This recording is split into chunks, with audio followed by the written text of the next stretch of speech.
Chapter 13. My threat assessment was all over the place right now, but nobody thought Art should lock onto the dock. Instead, it did some complicated maneuvers, the kind of thing I don't know anything about and don't have to know, because Art does, to get close.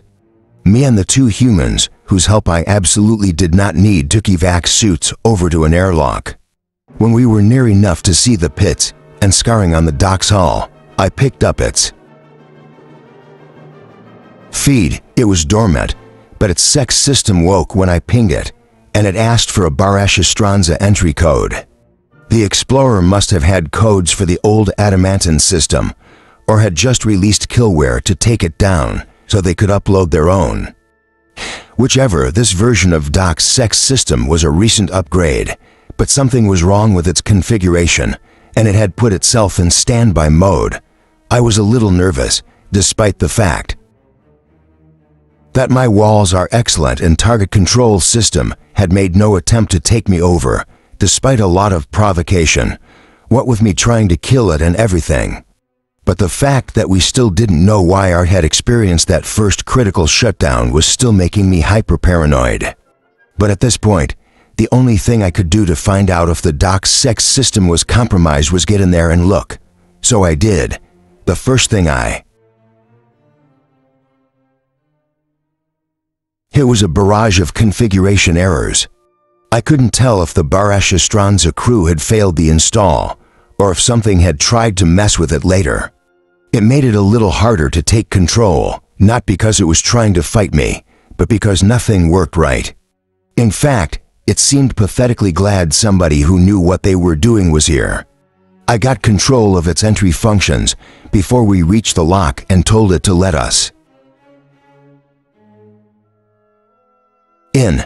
The hatch slid open, and the lock cycled us through to a large reception space designed for big groups or bulk objects. The evac suits had their own lights and vision filters, but the lights embedded in the bulkheads flickered on. Two large rounded doorways with open safety hatches led into corridors, and like Art's scan had said, life support was active. And unlike the outside, the inside looked nearly new. There wasn't much, if any, wear. Some scuffing on the floor, that was all. No sign of recent activity, but then we didn't know which lock the Explorer had used. No, there was a sign of recent activity. A big version of the Adamantan logo with its stylized depiction of a planetary landscape, a cliff face above an ocean shore, was painted onto the metal of the far wall. Someone from the Explorer crew had scratched at it with a sharp tool and drawn a sloppy version of the Barash Estranza logo on the gray and green cliff. Haha, vandalism expresses our corporate loyalty, right? Well, the joke was on you, Barash Estranza employee, because not long after you did that, you got killed and or mind-controlled by alien remnant raiders. I know, it's a logo, but I hate it when humans, and augmented humans, ruin things for no reason. Maybe because I was a thing before I was a person, and if I'm not careful, I could be a thing again. And maybe it was just a hamstrung sex system, but I had the feeling we were going to find some dead bodies in here. I told my evac suit to open and released my drones.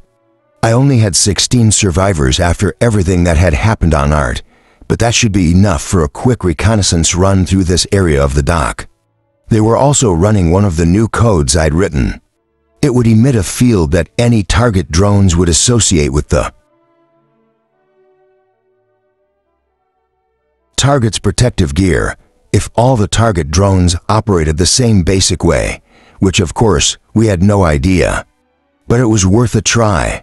I also had a large projectile weapon from Art's supply and a smaller energy weapon. I kept the drones with me in a holding pattern over my head, since I wasn't getting anything from the cameras except static. As the others zipped off down the shadowy corridors, Oversay asked, "Are you picking up anything?" The feed is partially down, cameras are offline, and the dock's sex system isn't responding correctly. My drone inputs showed dark, empty corridors with no obvious sign of human occupation, if you didn't count the bodies. There were 3 in the junction between the corridors leading to the control area, and the passenger entrance to the drop box. They were all wearing gear in Baresha Stranza colors, but I slowed the scout drones down for a long, close scan, just to make sure. One sprawled face up, the other crumpled against the wall. Appearance of the wounds suggested they were made by energy weapons. No surprise there. Art said, unidentified, which was its way of expressing relief that none of them were its crew members. There was another body further up the corridor, but I already knew what had killed that one. What I wasn't seeing was anywhere humans could be locked up. The dock hadn't been anything but a temporary way station while the colony was in development, so there were no cabins or facilities yet, just some minimal supply storage and waste disposal. There were interior hatches, but none were shut, suggesting the place had been searched earlier and left like this. I tagged some spots to check out more closely, and then sent my drones down the wide corridors meant to transport cargo containers to the drop box. Loading entrance. It looked like the bigger modules were meant to be moved along the outside of the dock and attached directly to the box. I forced Doc's sex system into a restart, hoping that would help, and climbed out of my evac suit. This time, we were wearing the environmental suits under the evac units. The material felt thin, but it protected against a lot of toxic substances and had a closed breathing system attached, which we were using, despite the fact that the dock's life support was still working. The suits were really meant for planetary environments, but it was a good precaution. I signaled Oversay and Tiago that they could leave their evac suits and told them, we'll start a physical evidence search here and work our way toward the control area and the drop box. The drones were telling me the likelihood of targets lying in wait was low to nil, and without a target control system installed, it seemed unlikely that there would be target drones. We still had to check for any evidence that Art's crew might have been here. A note saying, help, etc., was preferable to signs like body parts stuffed into maintenance cubbies or blood or viscera smears on walls and deck. On the comm, Rathi said, that still looks like a lot of area to search. Maybe Arata and I should come over too, for fuck's sake. Rathi, Amina immediately jumped in with, Arata should stay with the ship. I could go. I started to answer. I don't know what I was going to say, but it was probably something I was going to feel bad about later. Oversay and Tiago both took breaths to object, but Art got in before any of us. It helps to not actually need any air to talk, and said, no. Roddy tried to clarify, no to Amina or no to Dot. Not double quotes, no to all of you, Art said. Perillians, right? Arata said in a Mensa-like, I'm being reasonable but you should all shut up voice. Now, let's let them focus. Oversay and Tiago had gotten out of their evacs and did quick checks of their environment suits. Tiago said briskly, should we split up? I was facing the right-hand corridor and didn't turn around. I don't know what my back told him. Possibly it was my shoulders having a reaction to how my jaw hinge was grinding, but he added, and that was a joke. Oversay's smile was dry. She told him it was sort of a joke. This way, I started down the corridor, telling one of my drones to drop back into a sentry position behind the humans to make sure nothing snuck up on us. Yes, I know the scout drones weren't finding anything, but still. On the shows I liked best, monsters were always a possibility in these situations, but in reality, it only happened around 27% of the time. Also a joke, mostly. We cleared the short corridors that branched off the main corridor to each lock and checked the few storage maintenance cubbies. We weren't finding anything, not even trash. As we moved to the forward section, I gave up on accessing DocSec's system through the feed. I needed to find its direct access station to see if it had had any moments of lucidity after the failed load. Not that the situation needed to be any more frustrating or anything. The lights flickered on for us as we passed and flickered off afterward. We didn't technically need lights. My eyes and my drones had dark vision filters, and the humans had hand and helmet lights they were using to check the walls and floor. I thought the best chance for actual evidence was in the DocSec Systems archive. If I could just get the stupid system to load right, if we had to bring Art's big fancy drones over and do a search for DNA traces, it would be a huge pain in the ass. And if they found nothing, it still wouldn't be positive evidence that the crew hadn't been here. I was hoping a lack of evidence would be the problem, that we wouldn't find a bunch of DNA smears near an airlock. If that happened, I wasn't sure how Art would react or what I would do about how it reacted. I was terrible at being comforting. It was hard enough trying to do it. To humans, I had no idea what would help Art. Everything I could think of seemed drastically inadequate. Keeping her voice low, Oversay said, "This place feels older, like it's been here a very long time. But we know it was built only around 40 years ago. We know it was in existence at least 37 years ago." Art was being pedantic in our space docks were not commonly in use in pre-corporation rim colonies, so it is unlikely there was a structure here when Adamantin arrived. Tiago's light moved along the edge of the corridor. It feels that way because it was built for a purpose and then hardly used. According to Perilian's information, Adamantin didn't last for very long after the colony was established. There may have only been one or two supply runs. We passed 2 more corridor openings, but from my drones, I knew they led to module locks and to the cargo access. My drones had whipped through the central control area, but couldn't get through the hatch into the drop box, which was the one place someone might be lurking, hiding, crawled into and died. We reached the junction with the bodies of the 3 Barish Estranza employees and stopped so we could make a quick examination. All had been shot and their weapons had been taken. The only thing left was some semi-useless crowd control poppers. They make loud noises and bright lights, effective against humans who aren't wearing safety visors. Yes, Barish Estranza had been prepared to find colonists still alive and possibly resistant to being co-opted into new corporate indenture arrangements. I collected them so nobody else could use them against us and went ahead to the other body.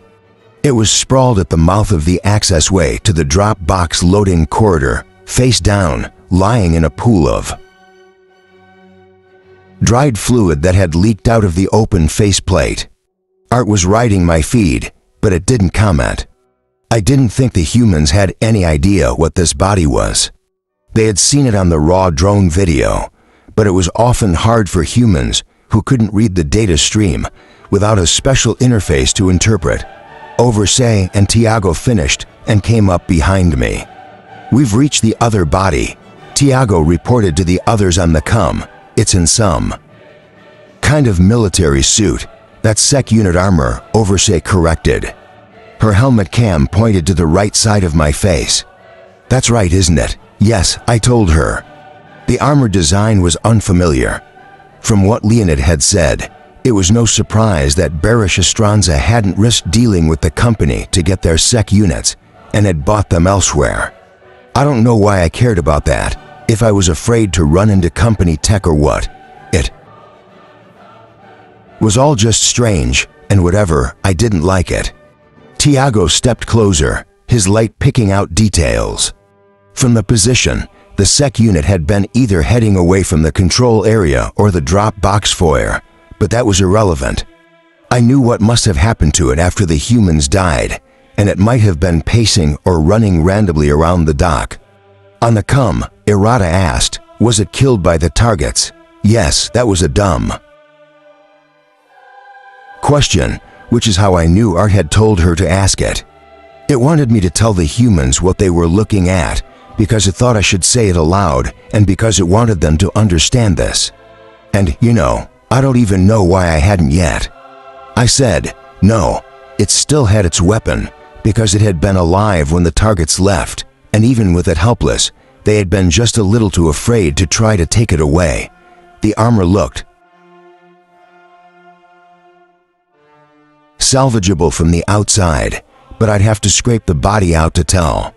And when the governor module did something like this, at least in 83% of instances I'd personally witnessed, it fried the armor, too.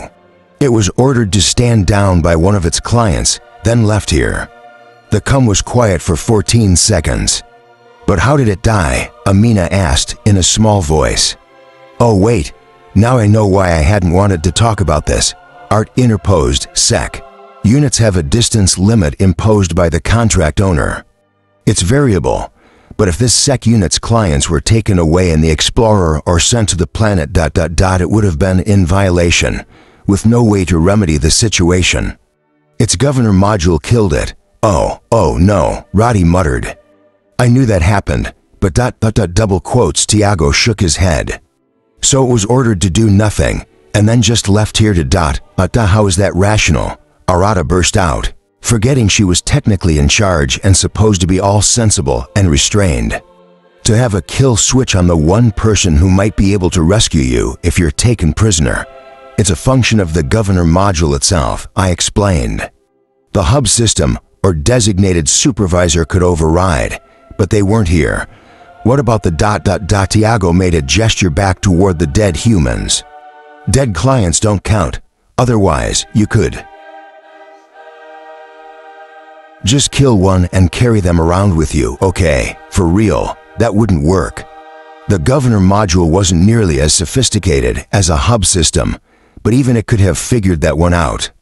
And of course, the humans had trouble understanding that your governor module suddenly deciding to melt your brain wasn't something you could rules-allow you your way out of. I was tired of explaining, and I didn't want to talk about it anymore. You know, I hadn't hacked my governor module to become a rogue Sec unit for no reason. I collected the projectile weapon and the spare ammunition, said, "We need to keep moving," and went on through the access. I pretended not to hear Roddy on the cum, telling the others to drop the subject. We went through another foyer, and then an open hatch into a globe-shaped control area. It was clearly meant to be operated mostly via the feed by humans and augmented. Humans who were coming in to deliver a cargo to the planet and then leave, probably as rapidly as possible. There were no chairs, just station consoles built into the walls with dormant displays for monitoring the various cargo module locks and for the dock's internal systems. The gravity was adjusted so you could walk up the curving wall. Before I could, Oversay caught up with me and asked, "Are you all right?" I was absolutely great. It wasn't like this situation needed to get any more emotionally fraught or anything. I said, "I am functioning optimally." This was a line from Valorous Defenders, which is a great source for things humans, and augmented humans think Sec units say that Sec units do not actually say size. Oversay made an exasperated noise. I hate that show. I'd forgotten that it was one of the shows I'd pulled off the Preservation Public Entertainment feed. The other. Humans were listening on the cum so hard I could pick up their breathing. Tiago pretended not to listen, flashing his helmet light over the stations on the upper tier of the control area. Oversay added, "Just remember you're not alone here. I never know what to say to that. I am actually alone in my head, and that's where 90+% of my problems are." I headed up the wall for the internal systems suite where Doxic Systems access was likely to be. I found it and activated the display surface. It fizzed into view above the console and immediately filled up with error codes. Ugh. I was going to have to try to fix this before I could even see if there was recorded video. Tiago walked down into the bottom of the globe, looking up toward the curving top. Oversay, "Did you see this?" I was neck deep in Sec system errors, but I pointed a drone upward to see what he was talking about. At the top of the dome, above the highest row of stations, was a flat art installation. It was a cityscape with low buildings and canals and lots of foliage, with elevated walkways curving around large, flat-topped rock formations. The adamantine logo was embossed in it with a three-dimensional projection, so it was facing you from whatever angle you looked at it. Oversay frowned upward. The colonists wouldn't be in this room, would they? That was for the crews who were sending the supplies down, or for the future when there would be more people coming through here, going down to work on the site. Markers are limited broadcasts directly to feed interfaces that work even when the feed is down, and are supposed to be for marking exits and emergency routes, and are usually used in the corporation rim to torture you with advertising displays. These were just inert images, not a trap. So I told Oversay, aim your light at it and move it around. She tilted her head and pointed her helmet light more directly, then waved her head back and forth. That stimulated the markers, and they started displaying their images, which were maps and diagrams and building plans. I saved the images in case we needed them later, but just a quick scan showed they were all colony infrastructure plans, things like a shuttle aircraft port, a combo. Medical center, community services structure designed for expansion as the population increased, archives, and educational structures. And there was a diagram of the surface dock, the space dock's counterpart. It was a large structure built around the base of the shaft. But while there were a lot of notes about adding admin and commercial space, there was nothing saying how far away from the main colony it had been built. I don't know anything about construction, but I'm guessing you didn't put your dock right in the middle of your colony in case the drop box blew up or the shaft fell over or something. Oversay was thoughtful. This is a great deal of proposed development. I wonder how much of it they managed to build. Tiago agreed. Whatever happened later, someone at Adamanton seems to have gone into this intending to see it through to a successful developed world. Maybe the plans indicated not just a lot of expensive surveying work on planet, but a lot of off-site development too. Maybe they had spent too much, and that was why they had gone bankrupt. I don't know what was worse, getting a bunch of volunteer contract labor colonists killed as part of an investment scheme, or getting a bunch of actual volunteer colonists killed because of mistakes and mismanagement that ended up exposing the controlling corporation to a hostile takeover, and most of these control stations are just unused templates. They were leaving a lot of room for expansion, as if this dock was going to be part of a much larger network. On the comm, Amina said, then why did they try to keep the corporation who was taking over from knowing where the colony was? Did it not need supplies anymore? That's a good question. Oversay stepped over to another console. Maybe it was already self-sufficient. Tiago told Oversay, let's look for the Dropbox station. If there's a log file, we may be able to tell if the colonists were actually allowed to use this dock. From our comm, Roddy said, but they wouldn't have had a ship, so why come up here? We don't know that they didn't have a ship, I said, before Art could. It was a good line of inquiry. If there was another ship running around this system, even if it was a short range, type without wormhole capability, it would be important intel. Seeing the inside of the dock had caused some recalculations in my assessments. Who the fuck knew? Adamanton, planning optimistically for a future none of them were going to see, might have left the colonists a small fleet. Tiago and Oversay split up, moving up the walls, checking the stations. Some had marker captions, which provided brief descriptions of what they were for, except they were in a language I didn't recognize. With no systems on the feed but the new security load, there was no translation. Frustrated, Oversay said, Tiago, do you have this language loaded on your interface? Tiago answered, yes, this is variance 0639-6. Perihelion, if I tag the right module, can you? Art was already pulling the module from Tiago's feed storage and creating a working vocabulary to send back to me and Oversay. Tiago finished. Thank you, Perihelion. Oversay stopped at a station. This is it. She leaned over, using the manual interface to try to get the station to boot. Tiago jogged across the wall to join her. I was finally able to access DocSec Systems' video archive and started downloading. I kept hitting corrupted spots and having to work around them. I was still worried about encountering killware or malware or target control system, but realistically this situation was the same as the B shuttle in Art's dock. Setting a trap here on the off chance that a sec unit might directly access DocSec Systems seemed like a stretch. It still didn't make me any less paranoid. Let's face it, nothing would.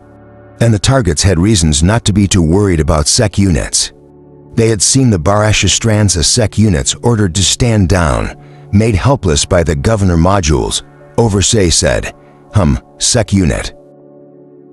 This is showing log entries from the drop boxes. Well, that was interesting. But I'd pulled Art's schematic of the dock already and checked. There was only the one shaft. The box tucked up into its lock below, where we were in the control area. Art, who hates to be wrong, said, physical structure indicates only one. Oversay scrolled through a file. Her helmet light turned off so it didn't wash out the floating display. Wait, yes, it's not a box, it's a small maintenance capsule. It's inside the structure of the shaft. I started to run what there was of DocSec Systems video, skimming through it at a much faster rate than a human could view it. The camera placement and lighting was bad, but I could see figures in red-brown Barashastranza environmental gear as they moved back and forth through the main corridor. I had to run it back to make sure, but the contact party's initial boarding of the drop box wasn't on here. Stupid humans. Being impatient and not nearly paranoid enough, they had screwed up the load of their new sec system and then hadn't even waited until it was fully active to head down to the planet. No wonder their contact party had gotten grabbed by the targets. The activity lessened as the humans returned to the Explorer. I spotted one of the sec units patrolling the central corridor, but not the one we'd found. Tiago pointed over Oversay's shoulder. It did make a trip to the planet, then returned, right? But that was double quotes. Oversay huffed in exasperation. Hold on. I need to convert these timestamps. Then Art said, hostile contact, ETA 6 minutes out. What the hell? How could it get that close? 6 minutes. What were you doing? Contact did not appear on skin until now. That's what the fuck I was doing, Art replied. I put my video review on hold. Do they see you? Okay. It was a stupid question. Art said, of course they see me. I pulled a view of Art's control area. Errata was in a station chair, Roddy and Amina standing on either side, all watching Art's big display.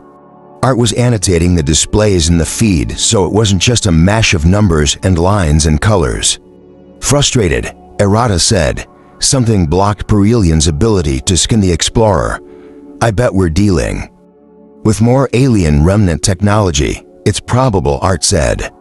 I don't know what the humans heard, but I read deadly, furious calm. A variation on their ability to interfere with short-range drone scans. I saw from Art's feed that the Explorer was acquiring target lock. The DocSec system, trying to come fully online, sent a belated warning through the feed. We didn't have time to get back to the lock, put on the evac suits, and return to Art. The Explorer was in range and could fire on us at any moment. The dock wasn't designed to be shot at, but it was more protection than an evac suit. Besides, I hadn't finished my review of the security video, and we hadn't checked the drop box and its maintenance capsule for physical evidence yet. On the feed, I said, Art, you know what you have to do. Art didn't hesitate or argue. It had gone through the same threat assessment I just had, except faster and 1,000,000% more homicidal. It said, try not to do anything stupid before I return. Just keep your stupid calm off, I told it. And I don't want to hear about your superior filters. It was already gone. Oversay was trying to call Errata, but Art had cut off contact. Tiago turned to me urgently. What's happened? Art's gone after the Explorer. It'll come back here for us when it's done. I realized I had no real idea what Art actually planned to do, and with Art gone, I had no eyes on what was happening outside. Like if, for example, the Explorer decided to blow up the dock. But I did have at least one human who knew what she was doing. Oversay, can you find a station with an exterior scan? And okay, I only knew what it was called from shows about ships, like World Hoppers. Oversay hesitated, her hand on her helmet where her calm access was. She was worried. About Arata, then she swallowed hard and forced herself past it. Right, Tiago, did you see ... double quotes, Tiago half walked, half jumped down the wall toward another station. Yes, it's here. While they were booting the station, I started my review of the security video again. It was patchy, with long sections dissolving into static. I'd reached the part where the DocSec system had recorded an ETA from the Dropbox. I forced myself to slow my review down by 40% so I wouldn't miss any detail. Two humans wearing environmental gear in Baresha strands of colors came out of the Dropbox foyer. Blank section, patchy images of humans walking in the forward corridor. The sec unit in position near the control area junction stepped forward. I couldn't read any of its comm or feed traffic. DocSec system either hadn't recorded it or had managed to lose it during one of its reload attempts. Patchy images of 3 more humans in the foyer. I slowed the video down further as one of the humans stepped up to the sec unit. Patchy section. DocSec system caught a code, a stand-down order. Then the targets came out of the Dropbox foyer. Video cuts off. System reinitialize. That was an exhausting exercise in jaw-grinding frustration, and I don't even know if it had helped. All I'd done was confirm Supervisor Leonid's story, and we had been pretty sure she was telling the truth already. Oversay had the exterior skin display up, and she and Tiago stared at it unhappily. There was a lot of detail, but basically the Explorer had broken off when Art had fired on it. Art had missed, and I knew what that meant. It had decided to use our killware. There was still a non-negative chance that one or more members of its crew were aboard the Explorer. If Art disabled the Explorer, the targets could hold them hostage. Taking the Explorer from the inside out before it knew it was under attack was the best plan. It was sort of the only plan. I back-burnered everything else and focused on the security video again. I skimmed past an infuriating 9 minutes and 27 seconds of nothing. Then 8 targets ran past, heading down the forward corridor, interspersed with more blank video and patchy static. DocSec system caught another emergency code, probably from the sec unit who had been ordered to stand down. DocSec system tried to alert the Explorer's sec and hub system, but recorded no response. From comparing timelines, I knew this was when the sec unit still aboard the Explorer had sent its emergency message to the supply transport sec system, so somebody had received the warning.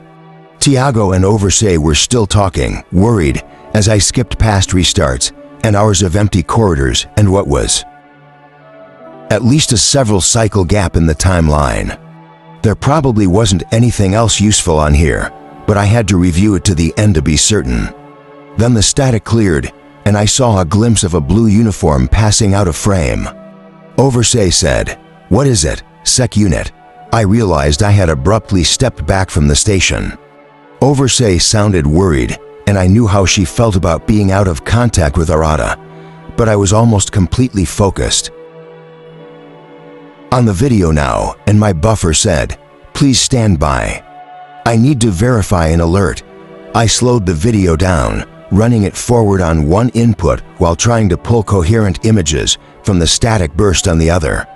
I cleaned up to images enough to get a recognizable view of 4 humans in blue clothing resembling Art's crew uniform. They were blurry, and I couldn't increase the resolution, but one faced away from the Dropbox corridor. He had skin color in the dark brown range and a mostly hairless head, matching the images I had of one of Art's crew members. It wasn't an uncommon configuration for humans. Some of the Baresha strands of crew had it too, but the chance that it was him was in the 80% range. Then, on my other input, the video static fuzzed into clarity just as a smaller human sprinted past the foyer. The face was obscured, but the color and the logo on the uniform jacket were clear. They were alive. All this time, I hadn't believed it.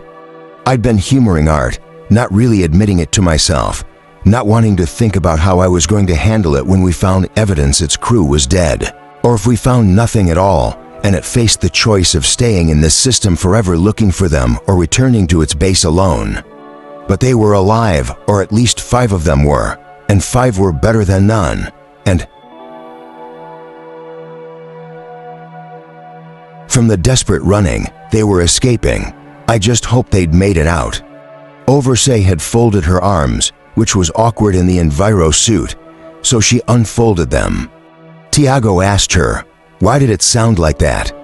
That's how it sounds when it uses a canned response from the time it was working for ... enslaved by the company. It means it's too busy to talk. She added, "It never means anything good." I said, "It might be good," and sent them both the images. We need to check the Dropbox. The Dropbox log file Oversay had found confirmed that the main box had made 2 recent trips to the surface and back. One when the Explorer had first arrived, and the contact party had been taken over by the targets, and then a second trip later, and if we were converting the timestamps right, that second trip had taken place around 135 hours after Art had been attacked. We weren't far behind them. The second time, it returned automatically. It was only on the surface for about 15 minutes, Oversay said. I think whoever took it down didn't have the right command code to keep it on the surface. The maintenance capsule would have been easier to operate, surely, Tiago said, looking up at the Dropbox's hatch. The foyer was huge, easily large enough for cargo modules. One wall the enormous sealed hatch over the box's loading deck. The whole space was an airlock. When the box was ready to start its trip down the shaft, the hatch on the corridor behind us would close to protect the interior from a blowout if anything went wrong with the undocking. The schematic I'd pulled from the SEC system showed the box had passenger space for 80 humans on top of racks for cargo, and it looked like the passenger loading area was inside the box itself. I had one camera view from Doc Sec system at the front of the box, above the main lock, looking into the passenger space where there were rows of acceleration chairs. Oversay told Tiago they didn't know the maintenance capsule was here. I can't even see the entrance, and I know where it is. I could see it. A narrow gantry along the wall leading to a small human-sized hatch, but I had dark vision filters in my eyes. You're right, Tiago said, and you know, if it's been up in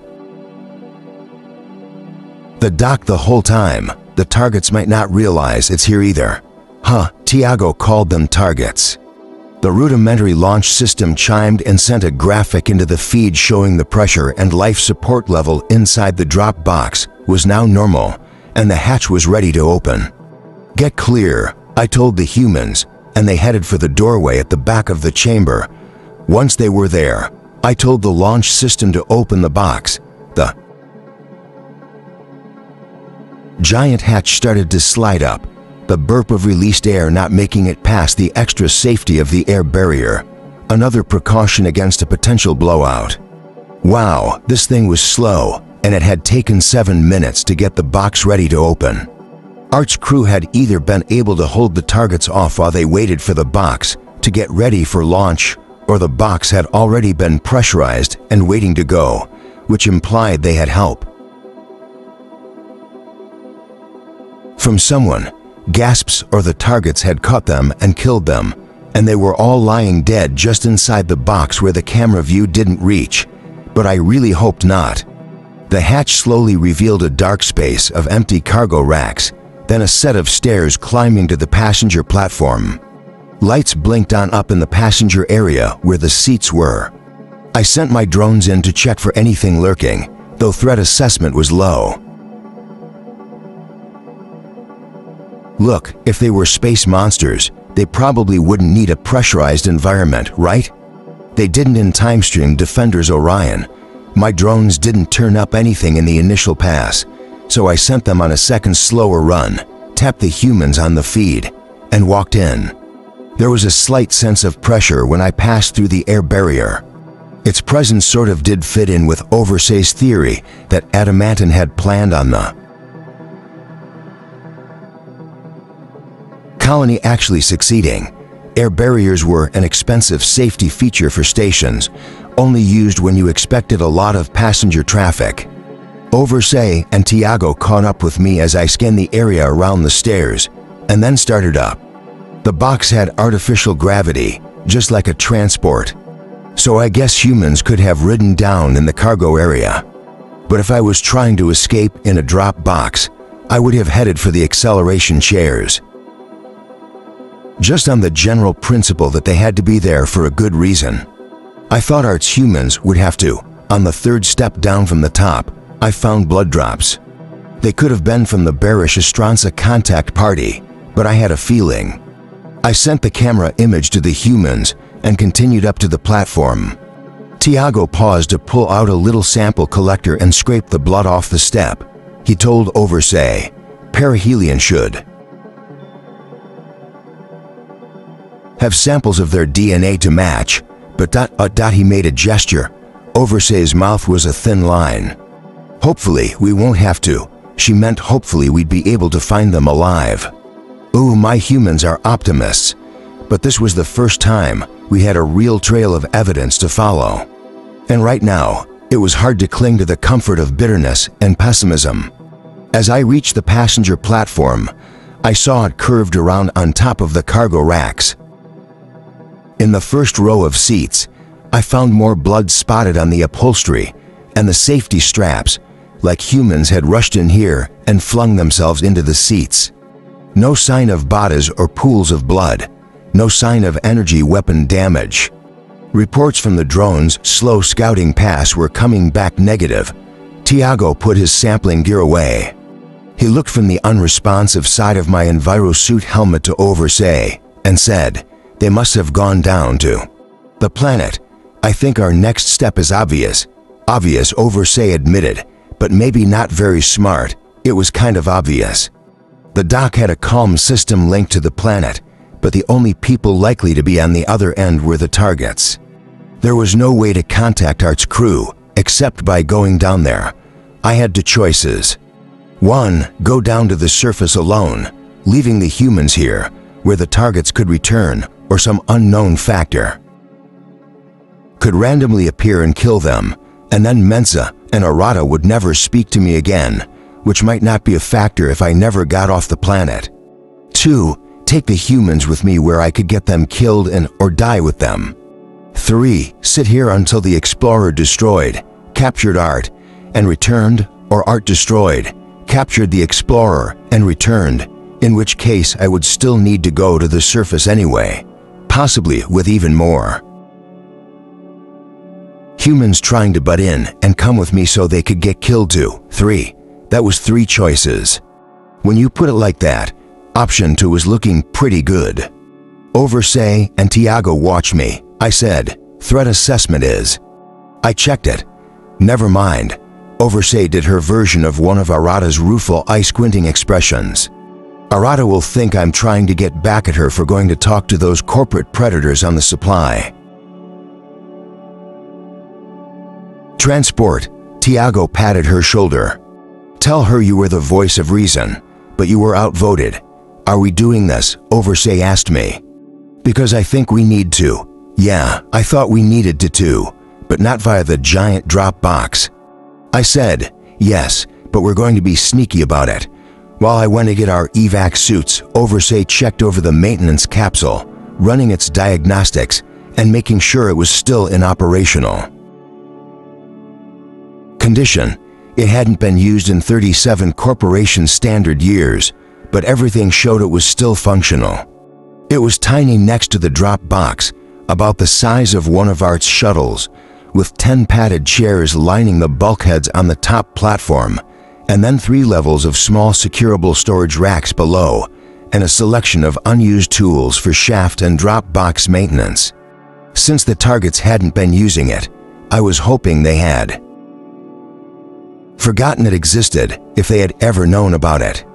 The bearish Estranza crew might not have known it existed either, depending on how much time they had had to review the dock schematics before being attacked.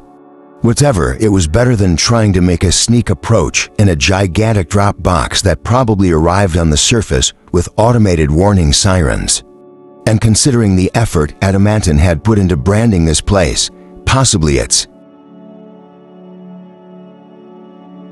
own theme music, I also recorded a full report with all my video and the excerpts of the DocSec system video, compressed it, and stored it in a drone, which I was leaving hidden aboard the dock. When Art came back, hopefully Art was still alive to come back, the drone would deliver the report. I stowed the evac suits in the capsule's cargo rack. I didn't think we'd need them, but there was nowhere we could hide them on the dock, were they? Wouldn't be found if anybody besides Art showed up. So it was better to just take them with us. Then we were ready to go. I took the seat on the other side of Oversay from Tiago. He hadn't made any attempt to have awkward conversations with me after our last one, but I didn't want to be stuck in a chair with an easy unwanted talking range. Oversay was operating the simple control system through the capsule's local feed connection. She'd initiated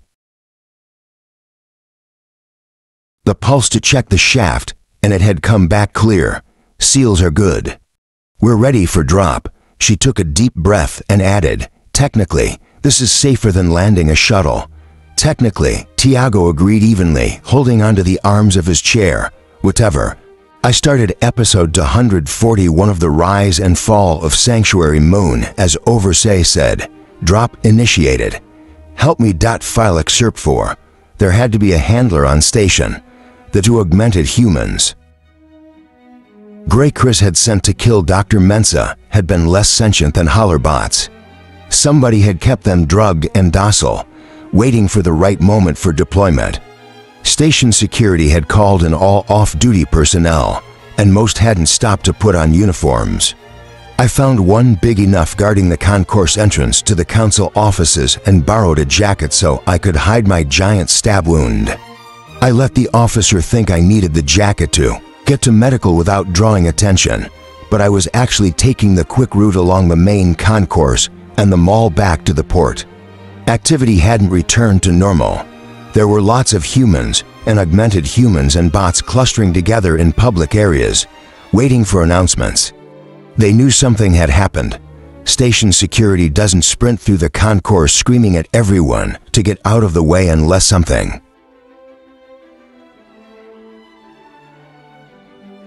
happens, but no one, including the news feeds, had any idea how serious it was. I had permission to be in Preservation Station's security monitoring system, but I did something I had promised I wouldn't do and used it to crack other systems. I jumped to the port's entry and housing data records and started a query for recently arrived visitors who had requested station accommodation. The handler and the two attackers would have come in together on the same transport as individuals traveling separately. I eliminated all travelers in family groups or work groups, eliminated travelers who had booked continuing trips to the planet or who were recurring visitors or long-term temporary residents. That left 33 total travelers. It's probably not a human. I don't think a human could do this through a removable interface, so that's 12 augmented humans.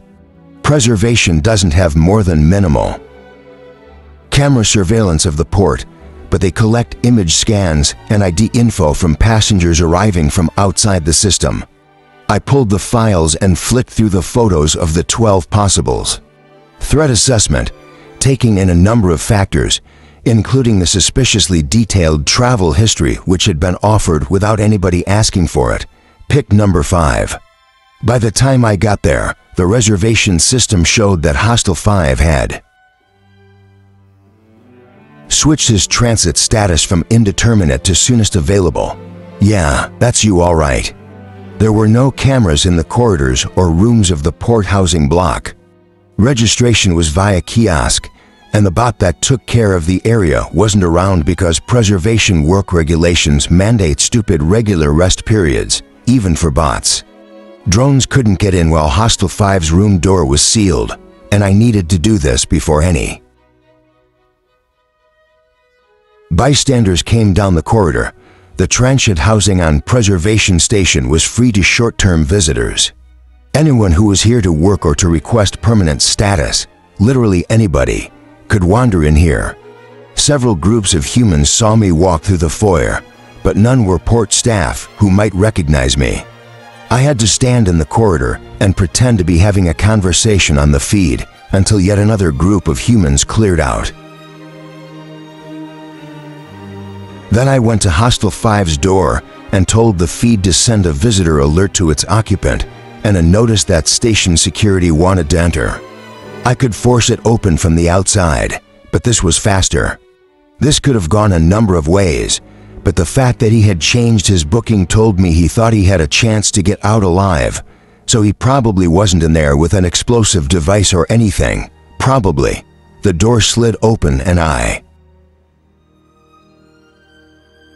stepped in.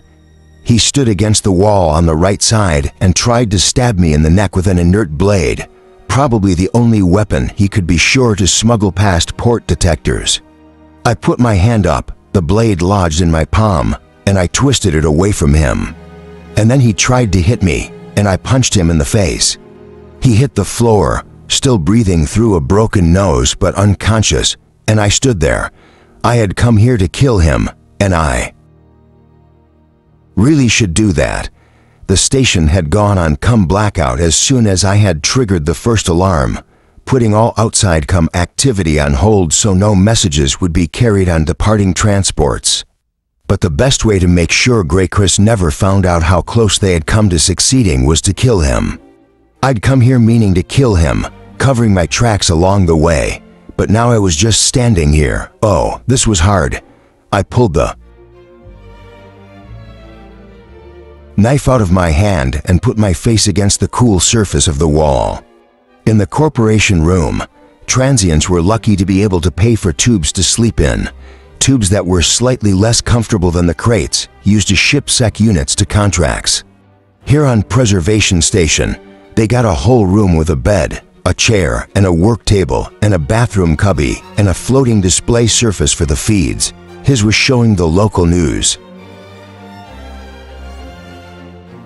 Stream, of course, since he had been waiting to see if the attack was successful. I could say it was an accident. I'd meant to take him prisoner, and he had tried to get away, and Dr. Mensa would never believe that. My accidents were spectacular and usually involved me losing a big chunk of my organic tissue or something. She knew I could stop a human without hurting them, without even leaving a bruise. That was my stupid job. She would never. Trust me again, she would never stand close enough to touch, but without touching, because touching is gross, and just trust me. Or maybe she would, but it wouldn't be the same. Fuck. Fuck everything. Fuck this. Fuck me especially. I opened a secure contact to Mensa and Senior Officer Inda and said, I've caught a Grey Chris agent in the Port Temp housing block. So in the end, it was okay. Inda came in person, and we stood out in the open. Foyer of the hostel with station security forming a perimeter, having a feed conference with Mensa. I explained the problem while the Grey Chris agent was hauled off, and a human forensic specialists and a bot processed the room for evidence. Inda said, we'll need to transfer him to the surface immediately. If the council can arrange an order of data protection and a change of site for the arraignment and trial. I had a camera view of Mensa via the conference call setting on her display surface. She sat at the desk in her office, and she was nodding. That's doable. I don't think we'll have any trouble convincing the council and the advocates that this needs to be under a limited duration diplomatic seal. With a grim expression, she added, most of them are in medical right now being treated for shock. I said, limited duration? Mensa explained, I'll ask for a 5 PPS year data. seal, though the judge advocate will probably only grant 2 years. Our information suggests that Grey Chris is dissolving fast, so that should be more than enough in 2 years. What happened today will go into preservation's public records, and some news orgs will choose to report on it. But with Grey Chris hopefully moribund by that point, it won't matter. Inda was pinching her lower lip, thinking, yeah, and the agent will do better at trial if he admits to guilt. I don't see how his advocates can mount a defense with everything we have on video. Mensa's gaze narrowed in speculation. Or if we can get him to turn and testify against Grey Chris, not that we need it, but it would help build our case for the order of data protection. So I'd been right to trust Mensa, trust them. Mensa said, and Sec Unit, you still need to go to medical. When I didn't reply, she said, are you?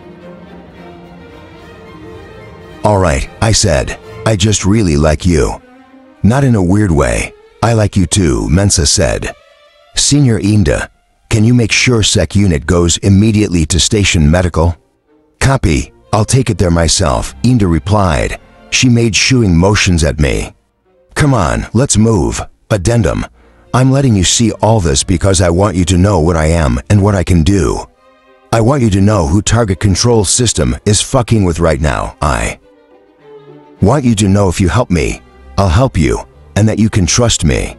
Now here's the code to disable your governor module. Chapter 14. Art, I'm here, Art answered. Do you know what you are? I'm Murderbot 2.0, I said, and then I remembered.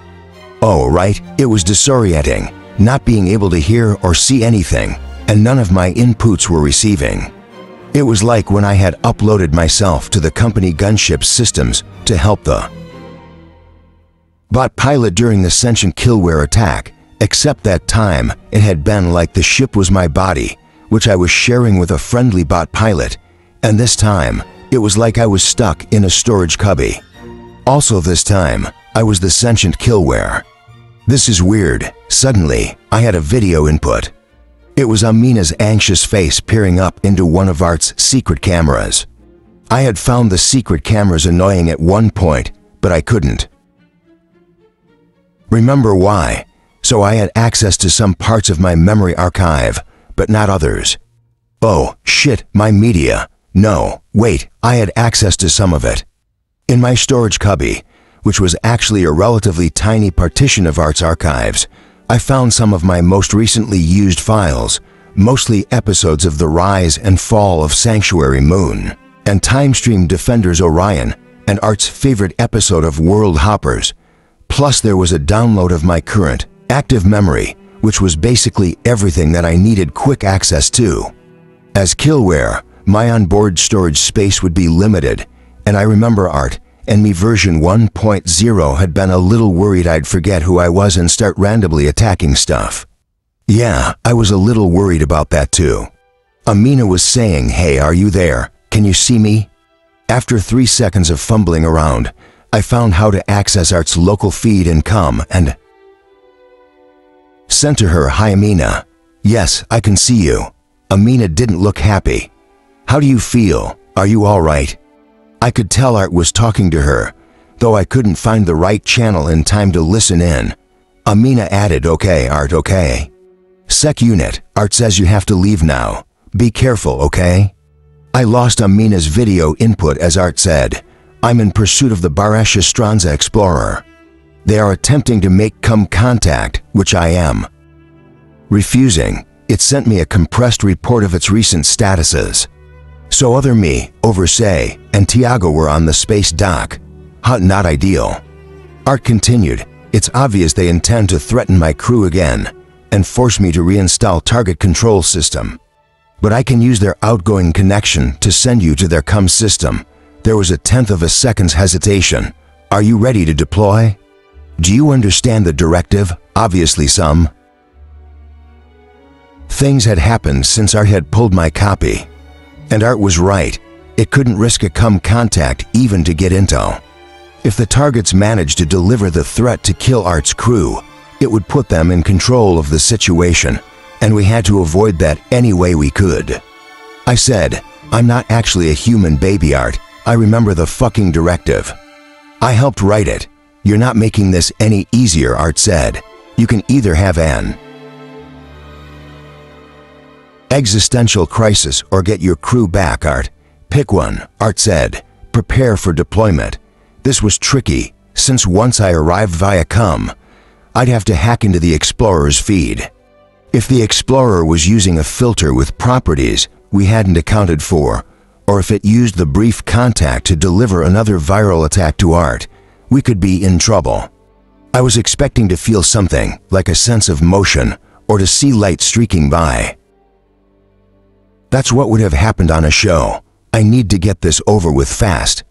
I don't know how long I can stay me without access to my long-term storage, but there was nothing.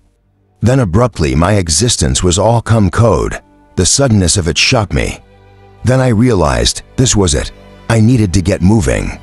I was still disoriented and having a moment where I wondered if, hey, maybe all the humans were right for once and this was a terrible idea. But then I recognized a code string and snapped out of it.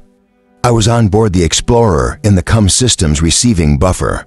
Right before the contact was cut, I pulled over my files from Art's partition. Now I needed some safe temporary storage.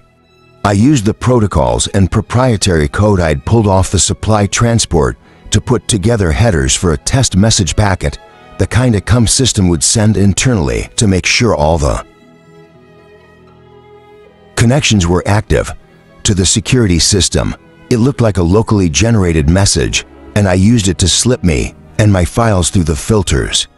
I could have forced my way in like the Palisade killware had forced its way aboard the company gunship, but then they'd know I was here. There were a lot of ways for killware to slip through a system's defenses, but if Art was certain target control system's initial attack hadn't come through the COM, how had it come aboard?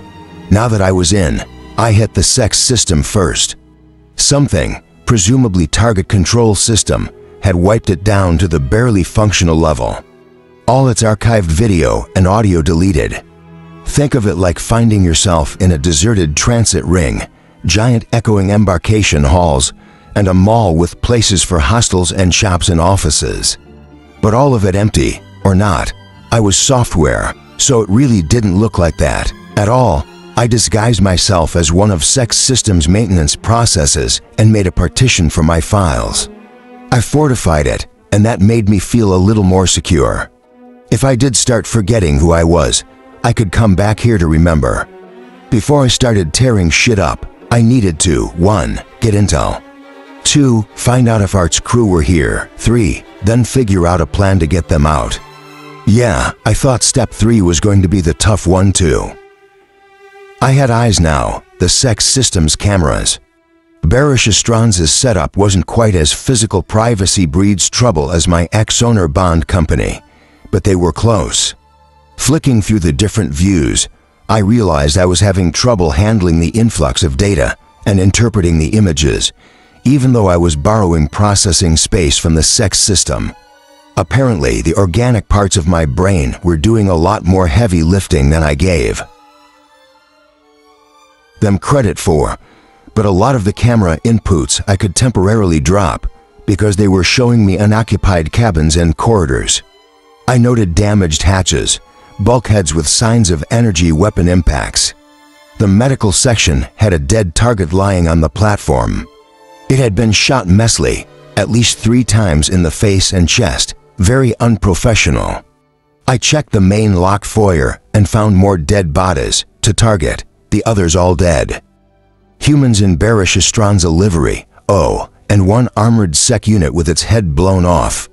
Was anybody alive on this ship? Then I checked the bridge, and yeah, there were the other targets. There were 8, sitting at the monitoring stations, anxiously watching the floating displays where a sensor blip represented Art's steady approach.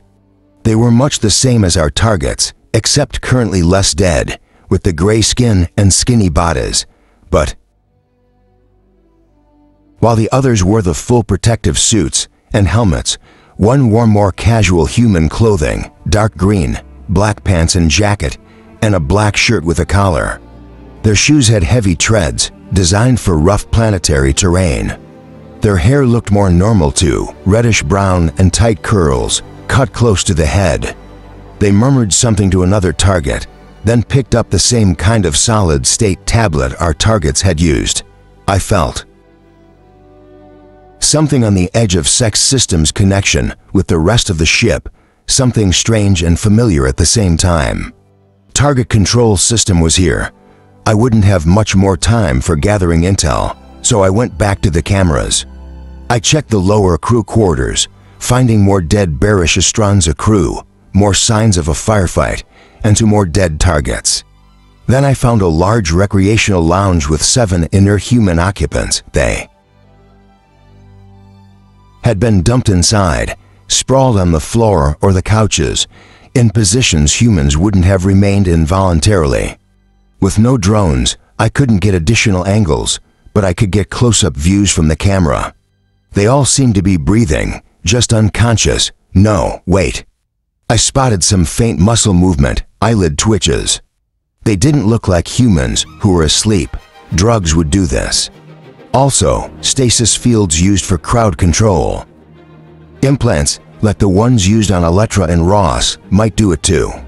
None of the humans were in combat gear, but wore various versions of Bearish Estranza uniform livery.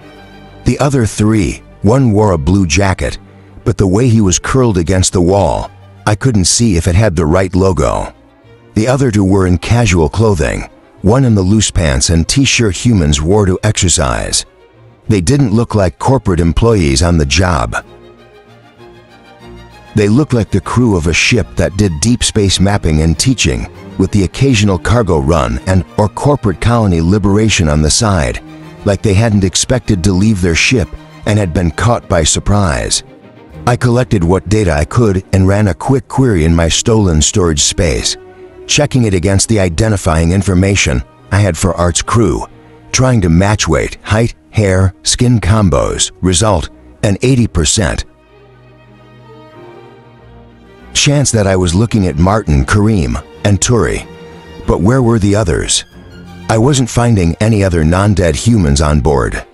The others might be in the piles of bodies where I couldn't get good images for visual identification, but these 3 were non-dead, and I was getting them back to Art no matter what I had to do. Now I just had to figure out how. I checked the corridor outside and realized I'd been so distracted by living humans that I'd missed the sec unit. It was stationary, still in full armor, standing apparently frozen near the door to the lounge. I checked its status in what was left of the Sex System and saw it had been ordered to stand down and not move. With clients still alive in the lounge cabin, its governor module hadn't killed it yet. It was strange to see a sec unit from the outside. It wasn't like I had seen other sec units since Dr. Mensa bought me, but in this version of me, reality was raw and close to the surface, with no cushion between me and it. I remembered what it was like standing like this. It was all in the excerpted personal archive files I had with me. How helpless it. I was. I really wanted to watch some media, but there was just no time. Having access to the media files helped though. The sec unit was an obvious resource. Sec units aren't affected by most kinds of killware. But I wasn't most kinds of killware. I knew I could take it over if I wanted to. I didn't want to, right? So, let's try it this way. From my spot in the Sex System, I initiated a connection and put a freeze on the sec unit's governor module so nothing I did would accidentally trigger it. I could tell I had the unit's attention, that it knew somebody had initiated contact. I sent it an old company identifier. System, unit, acknowledge. This wasn't a company sec unit. Its configuration was different, but I knew it would recognize the greeting as a protocol and not one associated with hostile alien remnant entities. After for long seconds, it replied, System unit acknowledge, identify. I could lie, say I was from Bearish Estranza. Face it, considering how often I accuse Art of lying, I lie a lot. I mean, a lot, but I didn't want to lie right now. I said, I'm a rogue sec unit, working with the armed transport who is pursuing this ship with the intention of retrieving endangered clients. I am currently present as killware inside the Explorer's sec system. It didn't reply. I can tell you, as a sec unit, that under these circumstances, this is just about the last thing you expect to hear. Also, sec units normally aren't allowed to communicate with each other, so it would be reluctant to drop protocol. I said, there's no protocol for any of this. Just talk to me. There was another 3-second pause. I don't know what to say that was encouraging. I'm actually not being sarcastic here. The last time I tried to talk a sec unit into helping me, it had just gotten more determined to kill me. But it had been a combat unit, and there are holes. I said, 3 of my clients are inside the compartment nearest you. Have you seen these others? I showed it images of the unaccounted for members of Art's crew. It said, at this time, sec system is non-functional, but I have video in my archive. It was way more comfortable giving information than figuring out what to say to a rogue sec unit killware. It sent me to clips and then summarized them for me, because it was used to reporting to humans who never understood what they were looking at. 8 unidentified humans were forcibly brought aboard by the hostiles, but 5 disembarked at approximately 20 to 60 ships time when we reconnected to the space dock. In the first clip, I watched Art's crew, all 8 of them being dragged aboard through the airlock, most semi-conscious. The second clip was of a group of 5 being prodded off the ship into an airlock. And yeah, I had a bad moment there, but the ship's status and the metadata showed the sec unit was right. The ship was connected to the dock at that point. Also, for targets followed them. I asked, do you know where they were taken? This time, it had an audio clip of 2 targets talking as they walked down the corridor past it. They were using that mix of pre-corporation REM languages that Tiago had identified. But a translation had been loaded to hub system, and the sec unit had pulled it into its own archives. It summarized, the hostiles implant humans with devices similar to our governor modules. They're an out of unused devices and returned to the space dock to send all humans without implants to the surface. I guess running out of implants made sense if you were a target, idiot, and hadn't been expecting to encounter Art or its crew. I said, so all the humans in that cabin have implants which are holding them immobile. Correct, that was not great news, but it was helpful to know. What other intel do you have? About the hostiles, it sent me another set of audio clips and explained they had difficulty installing an unidentified object to the Explorer's drive. The bot pilot was deleted and could not assist. Something disastrous happened, and it has confused their plans. They needed a weapon to fight against future incursions to this system, but the attempt to obtain one failed badly. I played the clips to confirm the sec unit's conclusions and checked the camera views of the ship's drive just to make sure. Oh yeah, that looked bad. They had the same sort of alien remnant that had burned itself off Art's drive and melted, only this one was hanging to the side and looked puffy. The engine casings were discolored on top, and the monitoring stations threw a steady stream of error codes into the engineering feed. So to summarize, the targets had botched the install of their alien remnant drive onto the Explorer's engines, leaving the Explorer no longer wormhole capable. Also, the group assigned to Art had lost control of it, and now a giant armed transport was roaming the system, implacably searching for vengeance. The sec unit continued, note, hostiles have fought among themselves while on board, suggesting they are split into at least 2 factions, a situation that can be exploited in order to retrieve clients. It fed me more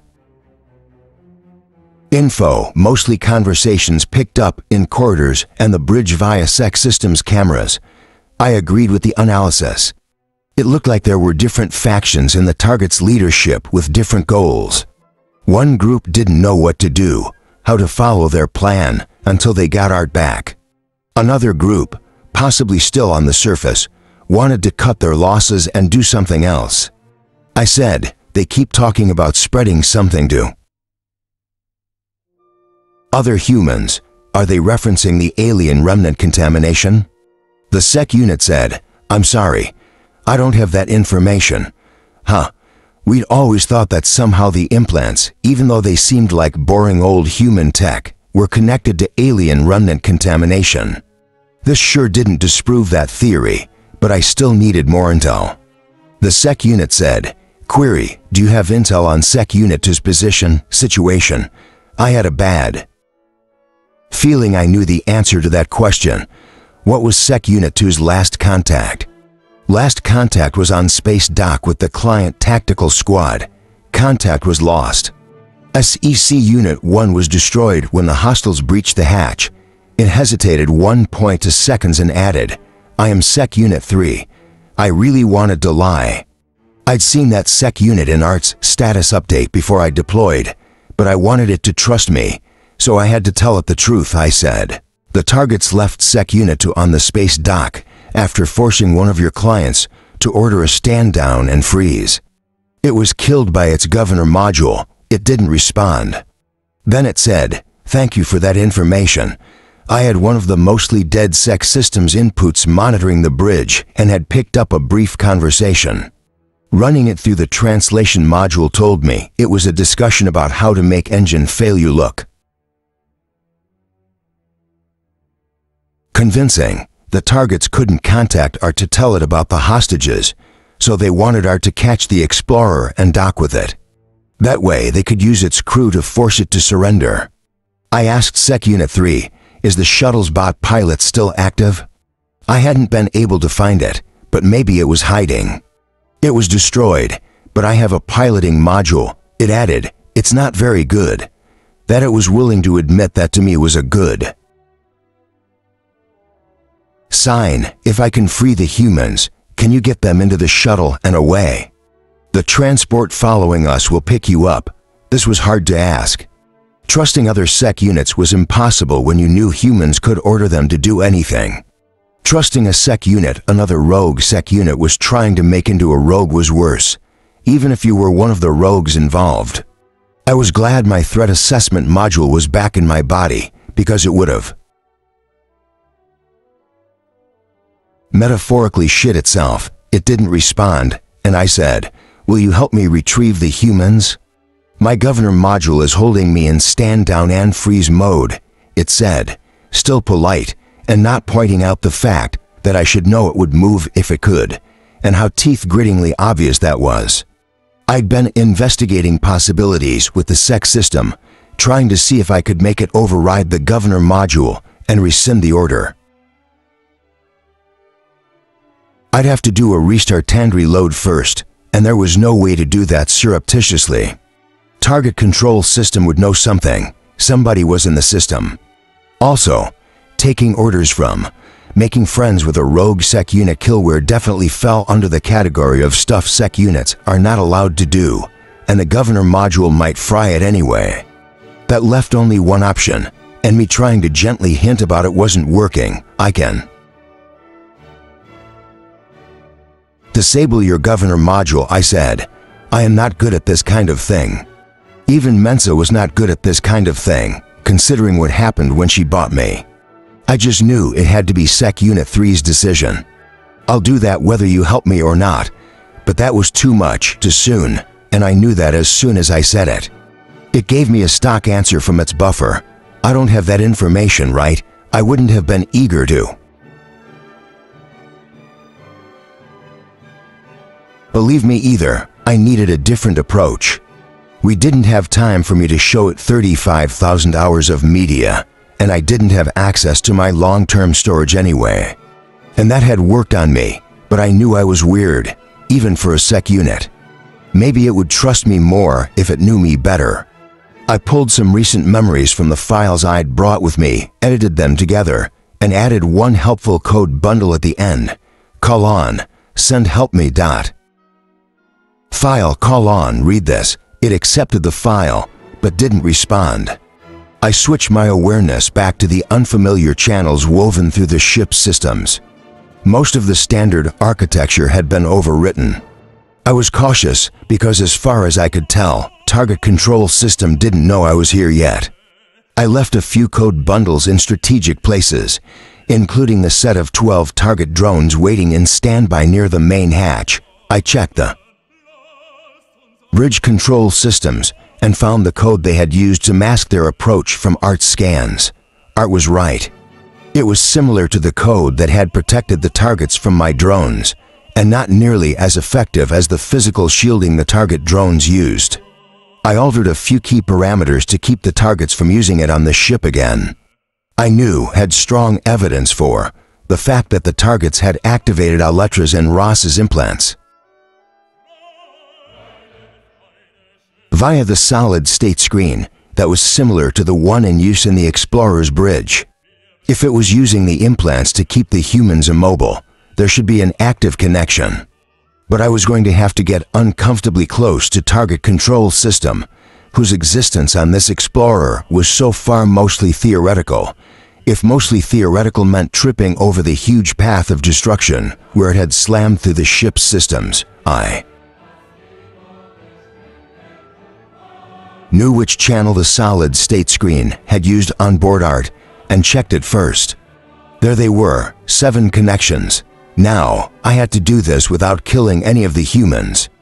I separated out the individual pathways and gave one a gentle tweak. In the lounge, one of the humans twitched. So far, so good. If I cut the implant connections before a target could send a command through the screen, would they wake up? The one thing I knew was that if I didn't do it fast enough, the target could hit a kill switch and send them into cardiac arrest, like what had happened with Ross. Losing one human like that had been frustrating enough. Losing 7, including what might be all that was left of Art's crew, was just not going to happen. I reconnected with the SEC unit and said, I found the connection to the implants that are holding the humans immobile. If you could help me, we could retrieve all the clients. Something was coming and I broke the connection, just in time, because 0.05 seconds later, Target Control System found me. Chapter 15. I stopped my show and woke my drones as the Dropbox maintenance capsule sent an arrival alert through its local feed. It had been decelerating already, but now it was braking to enter the surface docking structure. I'd been checking feed and comm for any kind of signal contacts, but I couldn't pick up anything but what was coming from the capsule itself. The downside of that was no information. The upside was that if the surface docks feed and arrival notification system were down, maybe nobody knew we were coming. And it was uncomfortably similar to when Amina and I had first come aboard Art to an apparently dead feed. And yes, I was scanning the ranges associated with Target Control System, but nothing was there either. We're here, Oversay shifted in her seat, edgy with nervous energy. Tiago sat up and said, good timing. I just finished the preliminary module. Oversay snorted. I don't know how you can work under these conditions. It gives me something else to think about. Tiago made a move to rub his face and bonked his glove on his helmet. I used to work on language puzzles before my exams at First Landing. Tano thought I was out of my mind.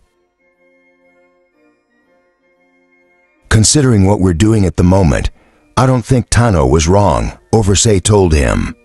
Tiago said, Sec unit, and I thought, oh great, what now?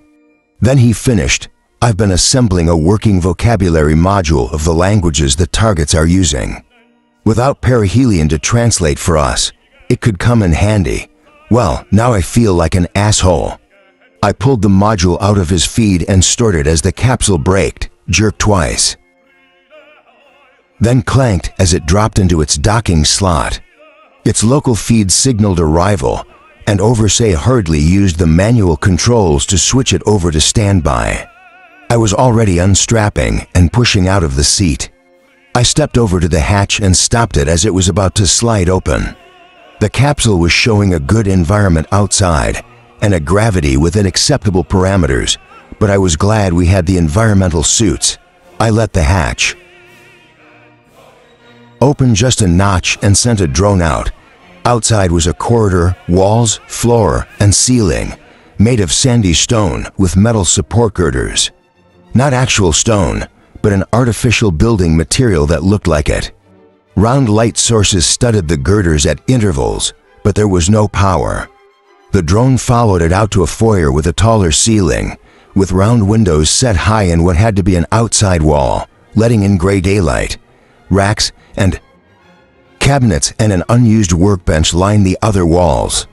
A thin layer of dust on the floor said this area hadn't been disturbed in a long time, and also indicated that somewhere in this structure was an opening to the outside, where there was actual dirt. The door wasn't a pressure hatch. It was a manually operated metal sliding door. Overs and Tiago had gotten to their feet, watching me. I sent the drone's video to their interfaces and said, "Stay here, I'm going to take a look around.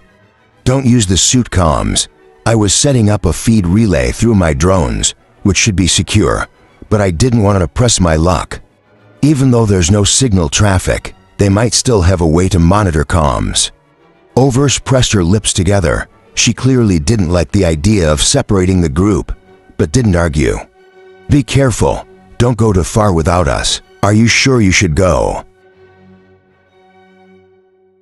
Alone, Tiago didn't look happy either. All the concern was annoying, which was me being complacent, or unfair, or something, considering how humans being worried about me possibly going off alone to die was such a recent development in my life. I just said, "I won't be long," and let the hatch open the rest of the way. I left the drones with the humans and brought the rest with me down the corridor into the foyer to catch up with the scout. Drone, the absence of any kind of feed signal was still eerie, but if the surface dock wasn't being used, it sort of made sense. A quick check showed lots of tools and maintenance supplies stored in the cabinets, neatly put away and barely used. I couldn't pick up anything on audio except the low grumbling of the capsule's power train and its deactivation cycle. I eased the door open along its track, which thankfully did not screech, and let a squad of 5 drones out. I got views of wide, high-ceiling corridors made of the manufactured stone. A few of the flat light pads on the girders were lit, so there must be emergency power somewhere.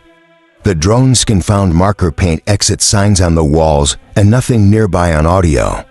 No machine or human movement, no voices. I slipped out the door and followed the drones. 2 more turns, and the drones found a wide exterior sliding door that was partially open. I got drone video of what was outside, but I wanted to see it myself, so I sent them back into the interior corridors to keep scouting and went outside. From the map I'd pulled up on the space dock, the surface dock was a big oval structure built around the shaft. I walked out onto a long stone balcony, sand grating under my boots, about 3 stories off the ground. Looking out to the west, the sky was overcast with puffy gray clouds, but the view was clear. I was looking at a lake, shallow and glassy, curving away from the looming wall of the dock. A wide causeway led off from the far side of the building, crossing the lake toward another set of 3 large structures, maybe 2 kilometers away, a complex big enough to dwarf the dock. The buildings were multi-story, trapezoidal, made out of a gray material, and arranged in a half circle around a raised plaza in the center where the causeway ended. They had rib-like supports curving up from their bases that might be decorative or maybe for power generating. I had no idea. To the east, around the front of the surface dock, was a sea of green plants, fronds waving in the breeze. Increasing magnification as much as I could, I saw a structure under the greenery, probably growing racks supporting the growth medium off the ground, full of water and whatever else plants needed. What the hell kind of colony was this? A figure stood up out of the plants suddenly, almost 10 meters tall and covered with spikes. It's a good thing I don't have a full human digestive system, because I was so startled, something would have popped out of it involuntarily. Before I could fling myself back through the doors, I realized it was an agricultural bot. Its lower body had 10 long spidery limbs for moving around without crushing anything, and its upper part was a long, curving neck with a long head, and like I said, covered with spikes. Agricultural bots have the statistically lowest chance of accidental injuries, but are physically the most terrifying. It's weird how something designed to take care of delicate life forms looks the most like it wants to tear you apart and eat your humans. Anyway, back to what I was saying. What the hell kind of colony was this? It wasn't the plants or the ag bots. That was normal. Plants could be engineered to do a lot of things for colonies, like produce gases or other chemicals. But for one thing, the complex didn't resemble the adamantine colony plans, not at all. And you would expect everything to be more messy and human, with things under construction, piles of materials, temporary habitat structures, or the remains of temporary habitat structures that had been stripped to build permanent structures. No air or ground vehicles were visible. No boats or docks on the lake. No trash. This place looked simultaneously abandoned, but well cared for. Like, whatever it was being used for, it wasn't meant for humans to live in. I sent images to Overs and Tiago, and there were stunned exclamations. Indicating the complex with the weird ribs, I asked, "Is that an alien structure?" It was the obvious question. "No, it couldn't be," Overs said, but she sounded like she wasn't certain. Tiago said, "I agree. That looks too usable for humans to be an authentic ruin. It also looks too old to have been built by the adamantine colonists." I have seen reports claiming that groups compulsively constructing unusual structures is an early symptom of remnant contamination. It could have been built by the pre-CR colonists under the influence of the remnants. That was probably right. Intrepid hero explorers found alien ruins all the time in shows like World Hoppers, but in reality, it was more like what happened to transports that got trapped in endless wormhole journeys. Nobody knew what happened or what anything looked like, because everybody involved died. The compulsive construction thing sounded really creepy, though. Tiago added, it could also just be an early pre-corporation rim structure of a style that we don't recognize. That's probably what the adamantine colonists thought before they got eaten or turned into liquid or whatever. The Agbot took another step, bending its neck down into the plants. I didn't see any humans or targets, but there were definitely power sources here, because I was picking up some interference on my scan that indicated something like large-scale air barriers in operation. Roddy had mentioned they might be in use to keep the colony's atmosphere contained, so that made sense. My drone had found the end of the dock structure and got a view of the far side, which was a flat valley punctuated with angular rock formations sticking up out of the ground randomly. The dock and the drop shaft must be on a plateau, and this was the edge. Reddish-brown scrubby grass dotted with bits of brighter red covered everything that wasn't rock or dirt, the colors brilliant. Even under the overcast sky, there was a long, straight, obviously artificial canal that came out of the base of the plateau somewhere below and ran off toward the rising hills some distance away. The light wind came from that direction, ruffling the grass. There was no sign of other buildings. Maybe Tiago was right, and the complex was from the pre-corporation rim colony. If it was, their budget must have been big enough to make the company break. Out in greed sweat, all that currency, and none of it going for bonds. If they had gotten company bonds, at least somebody might have been around to say, "Hey, maybe we should go," when they encountered the toxic alien remnants or whatever else it was they had encountered. And where was everybody? My drone sent me an alert, and I checked their inputs. They were picking up ambient audio, voices echoing against manufactured stone, and projectile weapon fire. Oh, that's where everybody was. The audio bounced off the walls and obscured its direction of origin. Without the drones, I wouldn't have been able to get close without being spotted.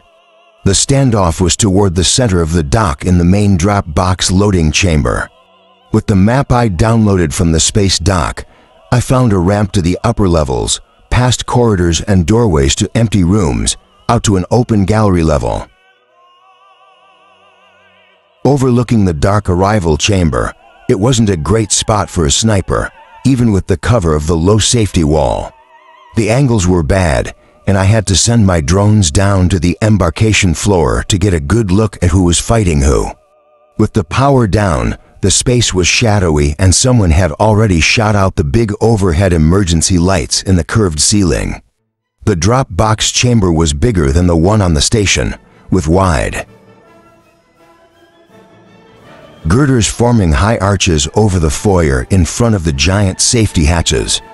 They were closed, blocking off the box's now empty landing zone. Doorways on the west side of the chamber had groups of targets clustered in the shadowed archways, yelling, ducking back into cover, and taking shots at another smaller group on a broad balcony on the upper level on the east side, to my right. Several dead targets were scattered across the floor in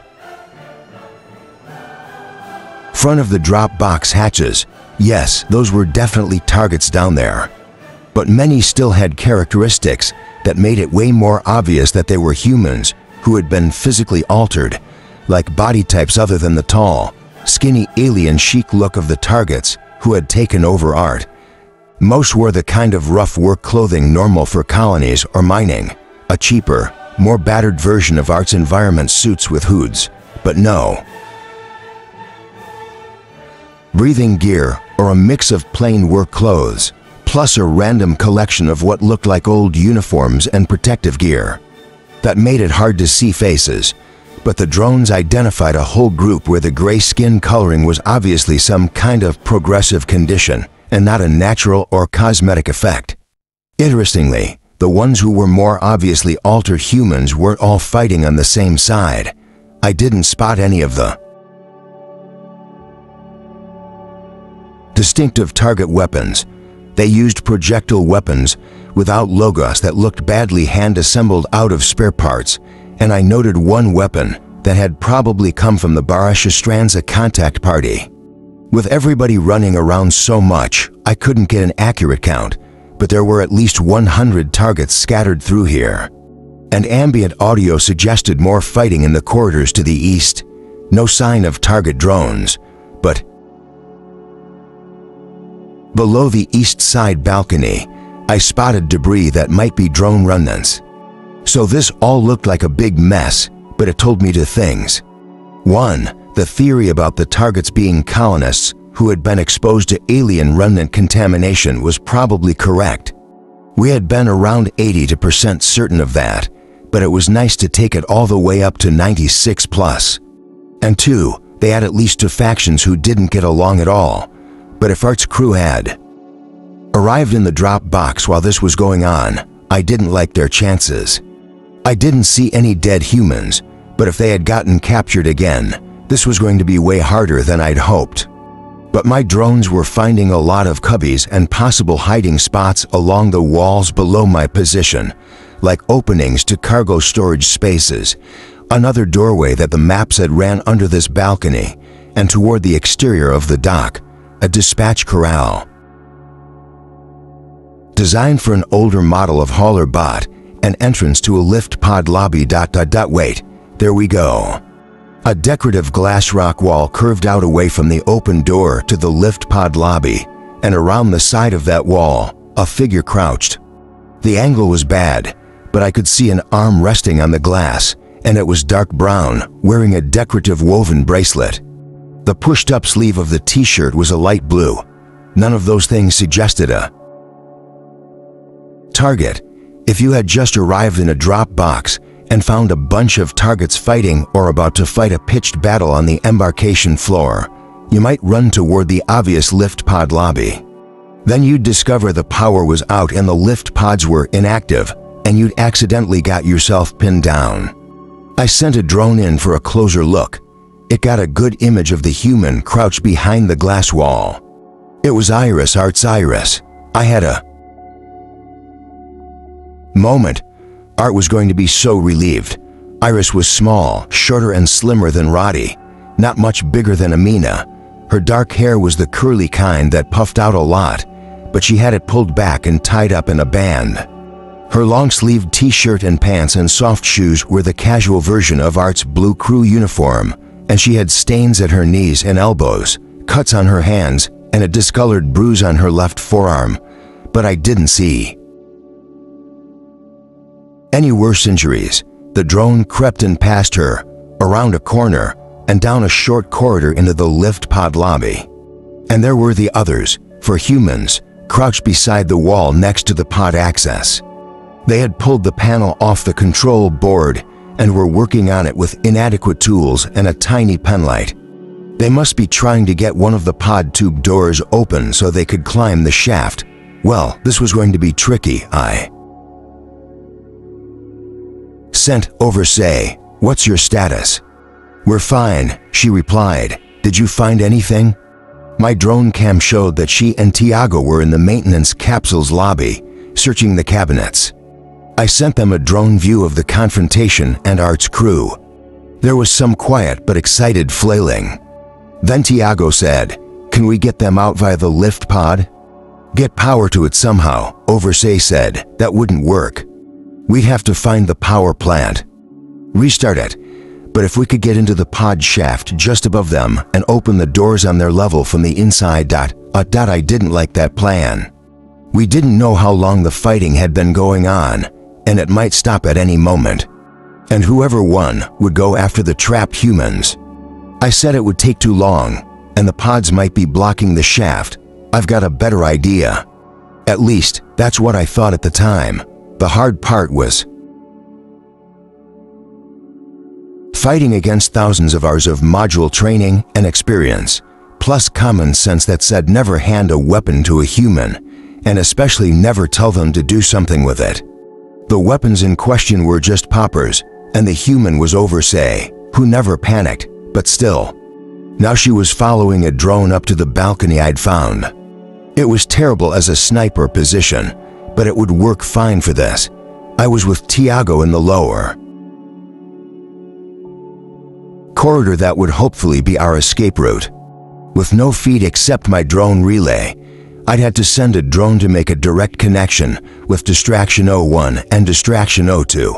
It had made contact 17 seconds ago, so we were go to proceed as soon as Oversay was in position. Just in time, because 1 point from minutes ago, I had marked a lull in the second area of conflict, the corridors to the east of the arrival chamber, and the last thing I needed right now was for the targets to declare a truce and stop shooting each other. And Tiago, standing behind the corridor support girder with me, looked tense. Keeping my voice low, I said, "Are you sure you're okay to do this?" "Yes, I'm sure." "And it doesn't help to keep asking me over and over again," he whispered back. Well, he wasn't wrong about that. The problem was mostly me. I felt guilty asking for help, though I'd tried to set things up so neither human would be exposed to fire. My drones showed Oversay just reaching the doorway to the balcony. She dropped to her knees and crawled up to the low wall. I switched to our joint feed and said, "Clear to proceed." Tiago braced himself. As Oversay armed the 3 poppers, I started to run. She flung them over the rail to seconds before I hit the archway into the arrival chamber. Still falling, the poppers popped, lights flashed like lightning in a biozone, and booms echoed off the chamber's walls. I tuned my hearing down and filtered my vision, but I could still see and hear the effects, just not as dramatically as the targets on either side of the chamber, who yelled, screamed, fell down, and randomly fired their weapons. I sprinted the 15 meters along the back wall of the chamber and ducked around the glass partition shielding the doorway of the lift pod lobby. As I whipped around the wall, Iris scrambled backward and almost fell out of cover. I stopped and said, "Don't get into the line of fire, Iris. I know, I'm bad at this part." On a contract, I could say, "Please don't be alarmed. I'm your contracted sec unit. You are in a dangerous situation. Please stop doing, insert stupid thing here, immediately." Out in the drop box chamber, targets shot blindly at each other, each side convinced the other had set off the poppers as the prelude to a rush attack. The rest of Art's crew, still in the back of the lobby and working on the pod control, had reacted to the noise, but hadn't heard me enter the foyer. I added, "There's only 5 of you here. Where are the others? Who are you?" Breathing hard, Iris pushed away from the wall, but didn't panic. I saw the change in her expression as she started to recognize the enviro suit I was wearing. It went from righteously pissed off and terrified to confused. "How did you get that suit?" Oversay and her drone raced through the upper corridors, headed back to the maintenance capsule to get it ready for our escape. Tiago waited in the corridor, one knee bouncing impatiently. I said, "I borrowed it from your transport. It sent me to retrieve you. Where are the other 3? She frowned, uncertain and wary. "They didn't make it off the corporate ship. Colonist helped us escape when they were transferring us to the space docks drop box. We could in single quotes t dot dot dot double quotes. Her self-control was good, but raw pain made her voice go thick. She said it was too late for them. Then she was killed in the dock before I could find out what had happened." She stopped, glaring. "If our transport sent you, from where? Where did you come from?" Uskin showed no anomalous power sources, I said. "They didn't put an implant in." "You, did they? Show me the back of your neck." She was understandably pissed off. "I'm not going to turn around and show you my neck. Strange person I just met on a hostile planet, right? So?" I could point out that I was the one with the weapons, but I didn't want to make my first interaction with one of Art's humans all about me threatening her when I had no intention of following through. It just seemed unproductive, basically. I said, "That's what someone with an implant would say. Strange person I just met on a hostile planet who I am trying to rescue." She was keeping her expression somewhere in the vicinity of angry tough, and doing a pretty good job of it. But I could see she knew it wasn't an unreasonable request. No implant. "I know they did that to some of the Explorer's crew, but not to us." She turned around, lifting her hair to show me, "I'm going to touch your back." Briefly, I stepped close enough to pull down the back of her t-shirt and make sure there was no wound. I stepped back.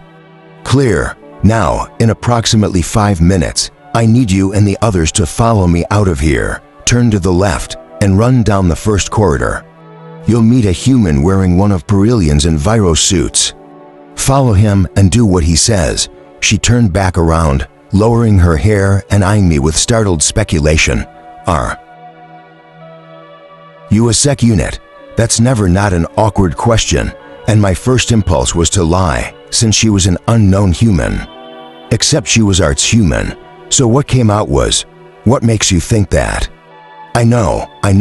She just looked more certain. "You're Perry's sec unit." Oh, Art's humans had a cute pet name for it. I saved that to permanent archive immediately. I said, "I am not Perillion's sec unit." Then I ruined it by adding whatever it told you about me isn't true. She lifted her brows.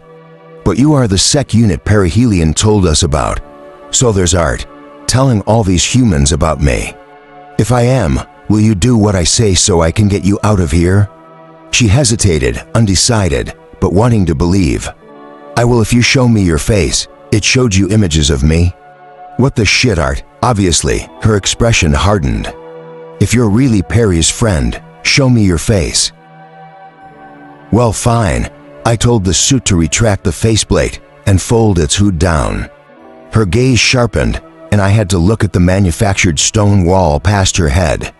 My face was basically the same since Art had helped me change my configuration, though I'd made my hair and eyebrows thicker. But the drone watching Iris' face for me showed the recognition in her expression. A little of the tension went out of her body. "Thank you." Her face looked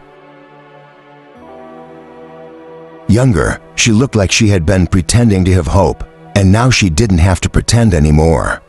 Confession time, that moment when the humans or augmented humans realize you're really here to help them.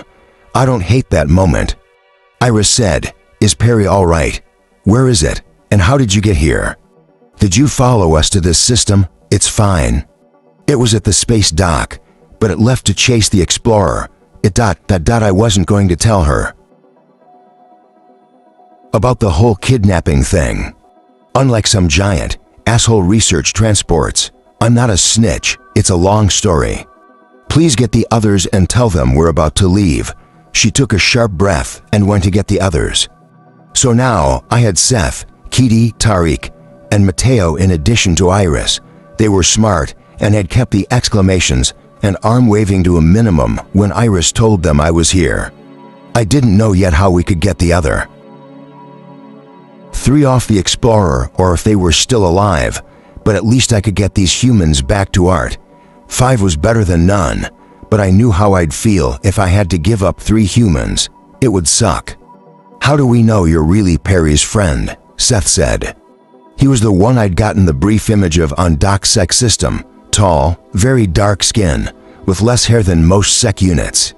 From Art's records, he was Iris's parent, the colonists uploaded some sort of system when Perry was offline. They could have access to all Perry's archives. They could know what you look like. That didn't make any sense, but using logic with traumatized humans never works. I could make a remark there about logic not working with humans, period, but I'm not going to do that. I could give them video clips of me on board Art, but that wouldn't help. Conversations between me and my humans could be faked, and the conversations Art and I had were in a data exchange language that humans wouldn't be able to read without an interpreter, which could be faked, too. I said, "The name I call perihelion is Art, which stands for asshole research transport." Seth's grim expression relaxed and Tariq said, "You definitely know the real Perry." Kitty, standing by my left elbow, added, "Perry has a very dry sense of humor. She was about the same size as Iris, but her skin was lighter and her hair was yellow. They all had bruises, blood-stained and torn clothes." Seth had a limp and Tariq kept pressing his hand to his lower abdomen and trying not to wince in a way that made me want to call a non-existent med system. Kitty cradled her right arm, which had a big blue-purple splotch that meant something in it was badly hurt. Mateo, who had blood crusted along their hairline and bleeding fingers from trying to get the lift pod open with no tools, said impatiently, "Has it been longer than 2 minutes, or is that just me?" The map had been inaccurate about the height of the corridors, so the schedule had been pushed back, and they were getting jittery. Jittery humans who I am attempting to extract from the middle of a firefight. Always fun. Only partly to distract them, I said, "Do you have any intel about what happened here? It's alien remnant contamination." Kitty looked up at me, her brow wrinkled. The colonists knew it was here. Adamantin thought the pre-corporation REM colony had sterilized the site, but they were wrong. Mateo tucked their hands under their armpits. They were small like Iris and Kitty and had a lot of dark hair that had come loose from braids. Apparently, the Adamantin colonists started to get sick not long after they got here. Some had physical symptoms. The changes to skin color, eye color. They knew it was alien remnant contamination, so they moved out of the primary site and established a colony on a secondary site further away. That, in itself, was not rational, Tariq added. I could see his point, but it was probably why Adamantin had destroyed the records of the colony's location. They didn't want to get caught. Plus, they knew whatever happened, it wouldn't be good for the colonists. Stuck here, Kitty continued, 5 years ago, there was another outbreak of symptoms, but this time it was much worse. Some developed psychological effects, but others didn't. Some of the affected seemed to think they're part of an alien hive mind. Seth waved toward the drop box chamber. That's what we think this is about.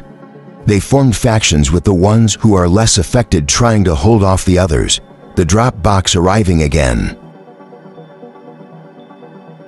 Triggered the fight, Iris said. We're fairly sure the alien hive mind thing is a group delusion. It has to be a delusion, Tariq said. He swayed a little and Seth steadied him. It doesn't have to be a delusion, Mateo began, and Kitty and Iris both started to object. Seth said firmly, I do not want to hear this argument again. Everybody shut up, which was just as well, because distractions 01 and 02 were about to arrive. We'd almost lost our window of opportunity. The targets on the balconies had withdrawn most of their force, and the targets on the other side of the chamber had shifted position, getting ready to advance. From the way they were moving, I think somebody had figured out there was something sketchy happening in the lift pod lobby. I said, we're 30 seconds out. Remember, go to the left, down the corridor, and follow Tiago. I'll cover you, my drones showed him in the corridor, waiting tensely, and I tapped his feed to tell him it was almost time. He sent an acknowledgement. Overs had reached the maintenance capsule access and was bouncing on her heels, waiting. Iris glanced at the others. Everybody ready? They nodded and Seth squeezed her shoulder. I had given her my secondary energy weapon, just in case. I know, it had been hard enough to give Overs the poppers, but Iris had led a strange sec unit. Look at the back of her neck, and she was Art's favorite. I had camera views via my drone, so I knew what the chorus of startled yells from across the arrival chamber meant. Just as the two Agbits rolled into the room and unfolded, I dove out from behind the glass wall and started shooting. Obviously, the targets knew what the Agbits were, but to suddenly bursting into the shadowy chamber, standing up and waving their limbs, was startling. It was so startling, a dozen targets shot at them in reflex. I picked off for targets who had just moved into position above us and two in the archway directly across. I had more poppers, but I hadn't gotten them out and armed them because I didn't think they'd be as effective a second time. In hindsight, this turned out to be another mistake. The humans had followed instructions and darted out behind me. I had a drone on Iris as she led the dash to the correct doorway. I say dash, but humans are so damn slow even at the best of times, and this group was exhausted and starving and in shock. Iris stopped at the doorway to wait for the others.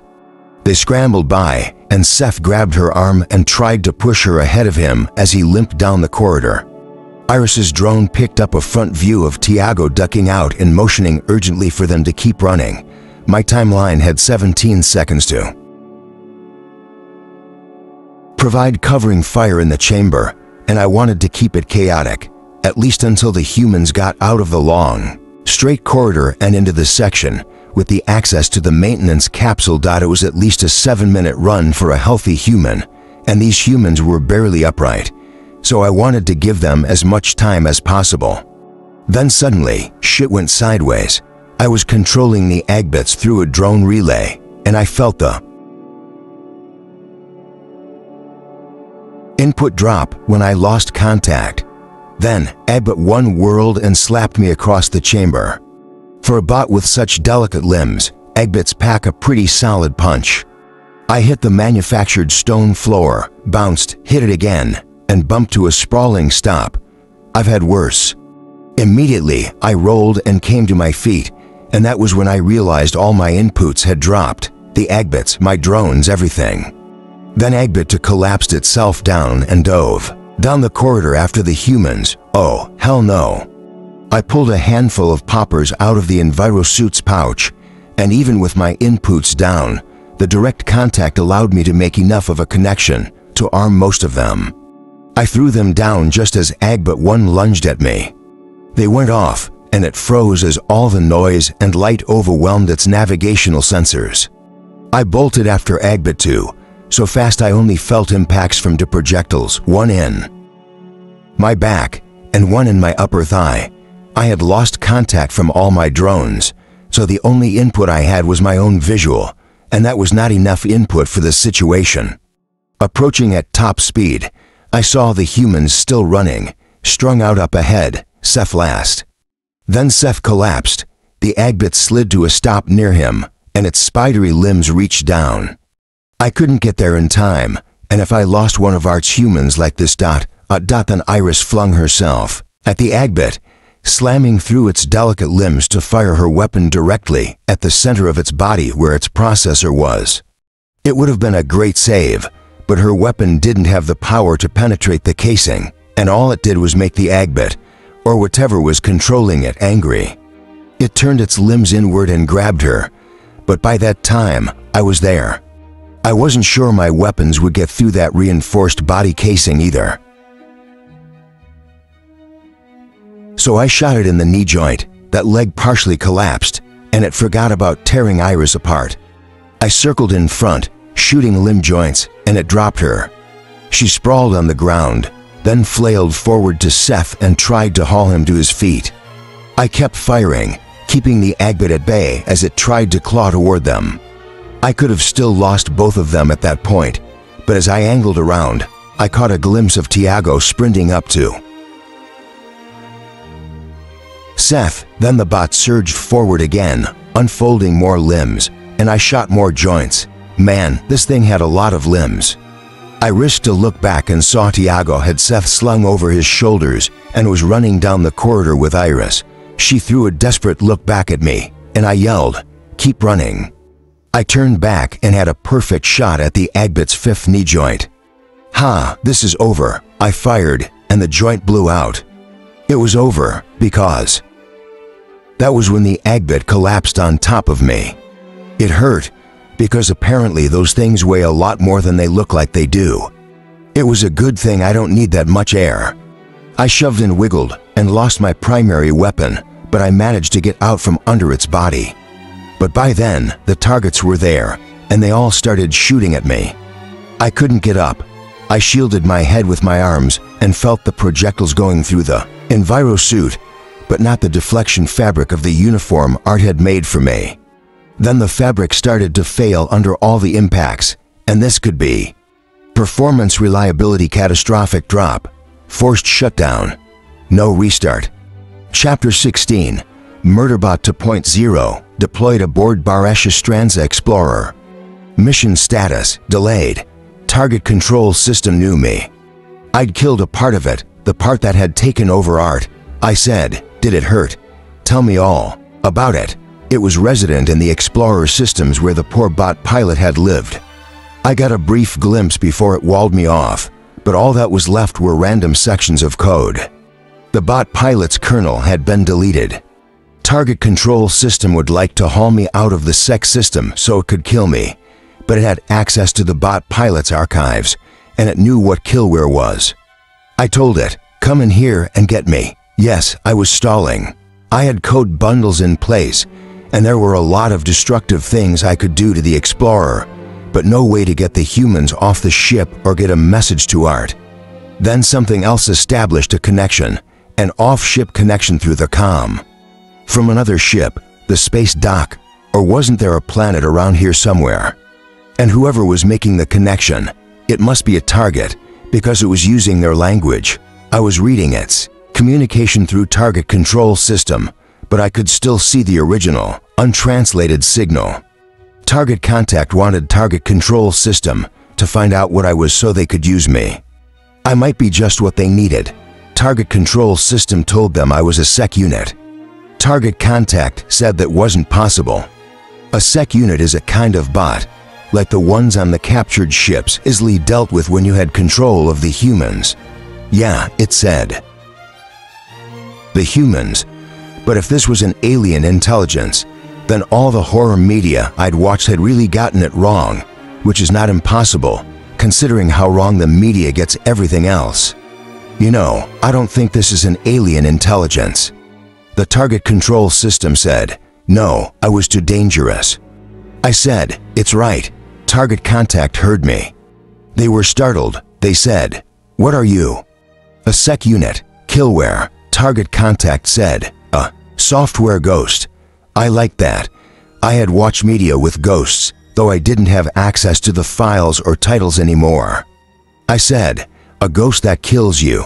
To prove to me that I was helpless, Target Contact started to show me security video. There was no metadata to tell me where it had been recorded. Not a ship, the space dock, maybe, but what was an agricultural bot doing on a space dock? An agricultural bot that's fighting with ... Holy shit. That's me. Target Contact told Target Control System, "This is software, not a sec unit." The sec unit was on the surface. We have it now.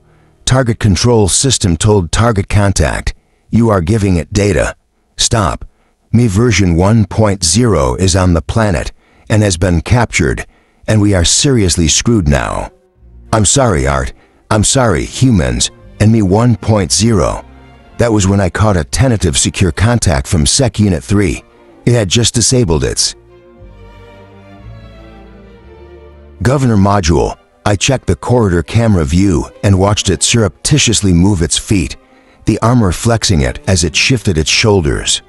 It was strange seeing this from the outside. I knew what it was thinking.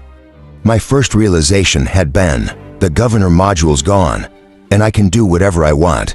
My second realization, what do I want? I'd been stuck on that question for a long time. Actually, me version 1.0 was still stuck on it. As far as I knew, I asked 3, "What do you want?" Sec Unit 3 said, "To help you retrieve our clients." Then it added, "After that, I have no information. Now it's on." I sent Sec Unit 3 a brief instruction message bundle, and it answered, "Acknowledge." On your mark. Target Contact was telling Target Control System, "Neutralize this software." Then they started screaming, because I'd triggered all my code bundles, and Target Control System had triggered its code bundle to purge Sec System, and I had attempted a purge of Target Control System. Weirdly, Target Contact was somehow directly connected to Target Control System and seemed to be experiencing physical responses based on what I was doing to it. Wow, that was a bad position to be in just about now. Target Contact tried to disengage, but I locked it in. Target Control System tried to delete me, but I was making single-function duplicates of myself and turning them loose, so it was having to divide its attention a lot. Other things were happening at the same time, 3 of which were: 1. Code bundle.lock it down had closed all the hatches on board except those directly between Sec Unit 3's position and the shuttle access. 2. Code bundle.fuck them had fried all target drones. 3. Code bundle.fuck this to had cut the connections between the solid-state screen device and the human's implants. Oh, and I shut down life support on the bridge so the targets in there would be thinking about other things besides restarting their screen. I told Sec Unit 3, Mark. It pivoted to the locked hatch of the lounge, punched through the panel for the controls, and hit the manual release before I could open it remotely. That's one of the reasons me version 1.0 misses its armor. Some humans had jolted awake when the implant connections were cut, and others had started to twitch and moan. Arch-human, Turi, who was young like Amina, shoved halfway to their feet and stared at Sec Unit 3 as it stepped inside. Sec Unit 3 said to all the dazed, half-conscious humans, "I'm here to retrieve you.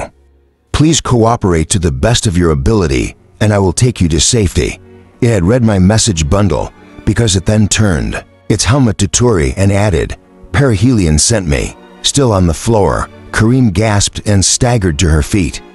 As she and Turi hauled Martin upright, she said, "There were other people with us in uniforms like this. Are they ... They are no longer aboard?"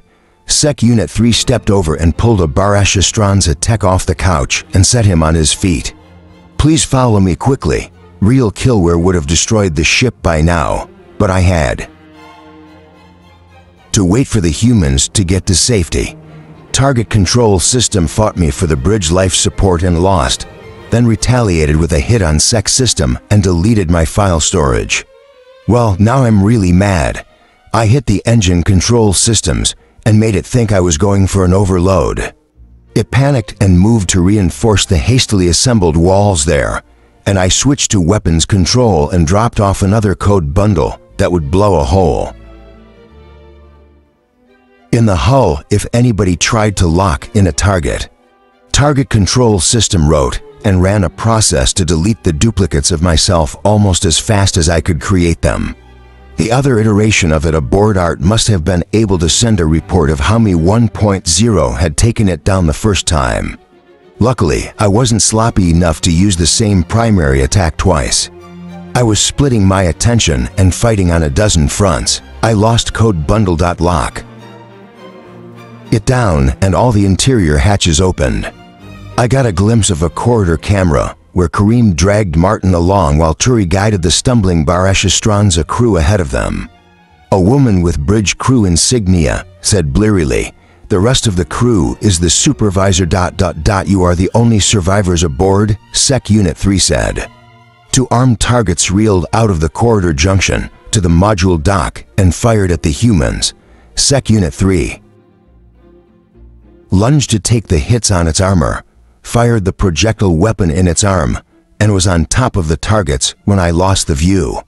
All this time, it was 3.7 minutes, which is a long time when you're in a viral attack. Target contact had been trying to break its connection to the ship. If I let it go, I'd have more resources for kicking the shit out of Target Control System, but I wanted that connection. Almost there. Target Control System had broken down my walls to fry sections of Sec System, and I was running out of time. I couldn't contact Sec Unit 3 and couldn't get a camera view of the shuttle's module lock. Oh, I've got an idea. I abandoned Sec System as Target Control System triumphantly destroyed the rest of its functions and transferred myself to the relatively small system that controlled the module dock. It gave me the 20 seconds of breathing room I needed to get a local camera view and see Sec Unit 3 holding off the targets at the module hatch as Kareem and Turi pushed the other humans aboard the shuttle. I managed to lock the module hatch, blocking the target's access. Sec Unit 3 turned immediately and chucked the last wavering Barashastranza human aboard, pushed Turi and Kareem in, stepped in after them, and closed the hatch. As soon as the seal was solid, I jettisoned the shuttle. Target Control System hit me with everything it had. It told me I would never take the ship. I told it, "Okay, you keep the ship. I'll take the planet." Then I transferred myself to Target Contact's connection and fell down away from the Explorer following Target Contact's calm signal. I heard Target Contact order, "Fire on the shuttle.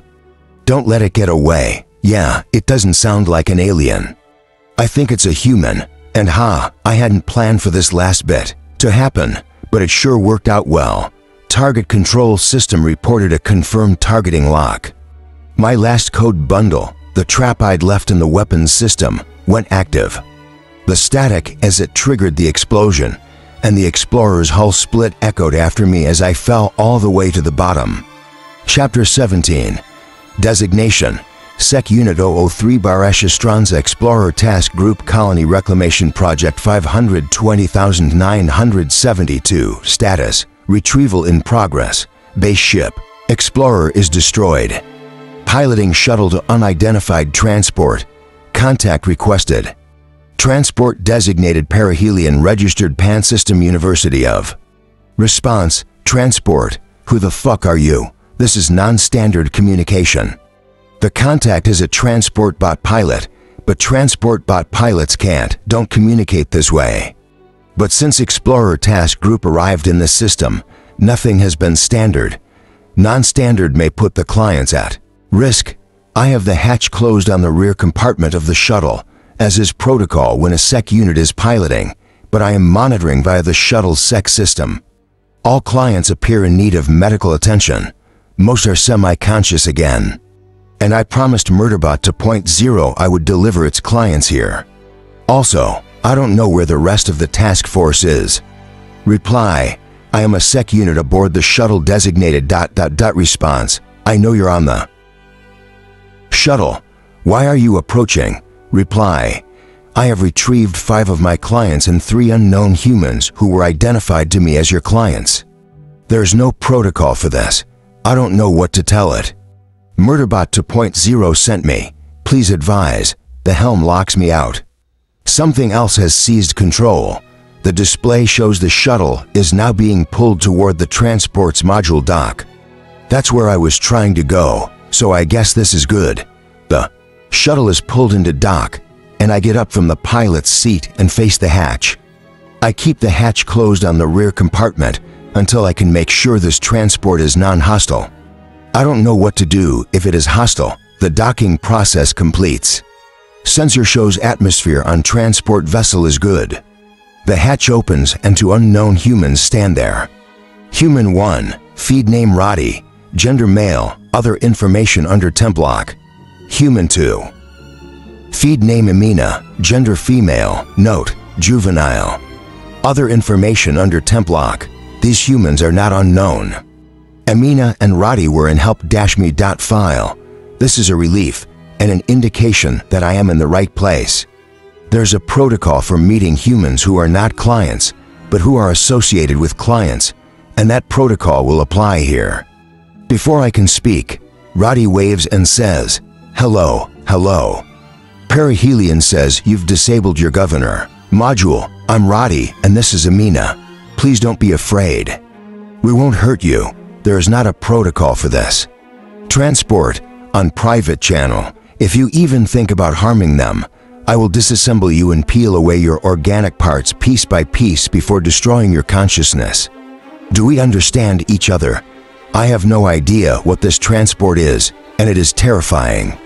I don't know how to tell it I don't want to hurt its clients. They are unarmed and exhibit no threatening behavior toward my clients, the other unknown humans, or each other. Reply, "I understand. I will comply." I tell the humans, the clients need medical attention. They have been given implants by the hostiles who seized control of the Barashastranza Explorer Task Group. Quarantine procedures are recommended until the extent of the influence is determined. Amina claps her hands and jumps up and down. Perihelion, "Is this your crew?" Transport, public channel, "3 of them are mine. Where are the others?" I say, all other clients aboard the Explorer were dead, but there is reason to believe at least 5 of your clients were removed from the Explorer earlier. Another human enters the dock area followed by a medical drone in gurney configuration. Feed name Arata, gender female, femme, designated role, temporary captain, other information under. Temporary lock. Who are they? Perihelion, are they your crew? A maintenance drone with multiple limbs has climbed into the shuttle and has accessed the camera into the rear compartment. Transport, public channel, Turi, Martin, and Kareem. It sounds relieved. But more than that, it sounds like the situation has profoundly changed. I've only heard humans sound like that. Maybe it won't kill me. The human identified as Kareem is still conscious and uses the shuttle's come to say, "Perry, don't skin us." We think that's how they infect each other, scanning? Arata says, clearly startled, "Medical scanning, sensor scanning?" Roddy and Amina are still talking to me. I have never been around humans who behave this way with a sec unit, and it is disconcerting. Amina, Arata, this sec unit helped them escape. We have to help it. What? Roddy, speaking to me, "We'll hide you. We'll tell Barashastranza that you died. Things are moving very fast, and I have been confused and have delayed delivering the important message." Reply, "I'm sorry.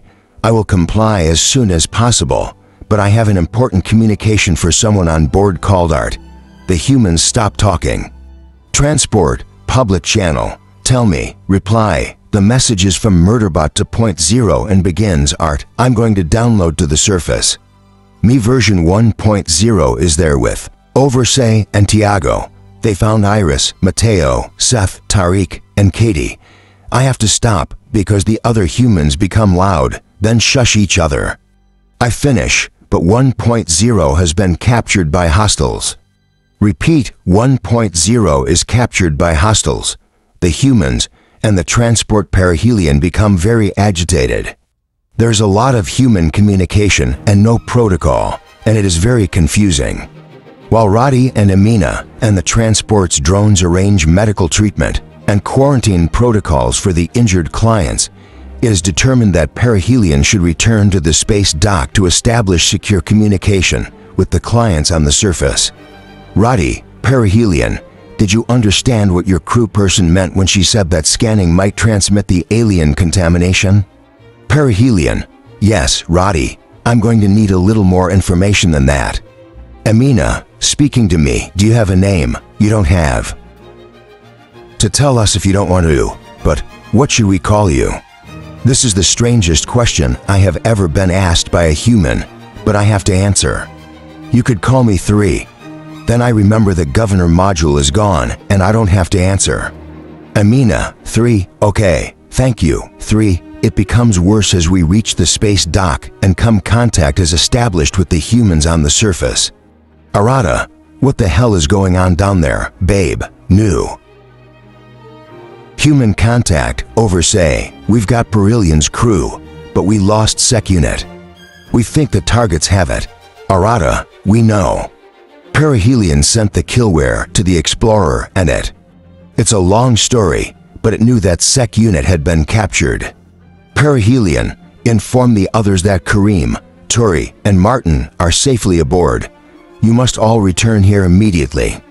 Incoherent audio. Several humans shouting at once. Iris, Perry, this is Iris, we need. Perihelion, Iris, use the maintenance capsule to return to the space dock immediately so I can retrieve you. Iris, Tariq, and Katie and Dad need to get to medical, so we'll send them up. But Perry, your friend, Perihelion, Iris, I have the situation under control.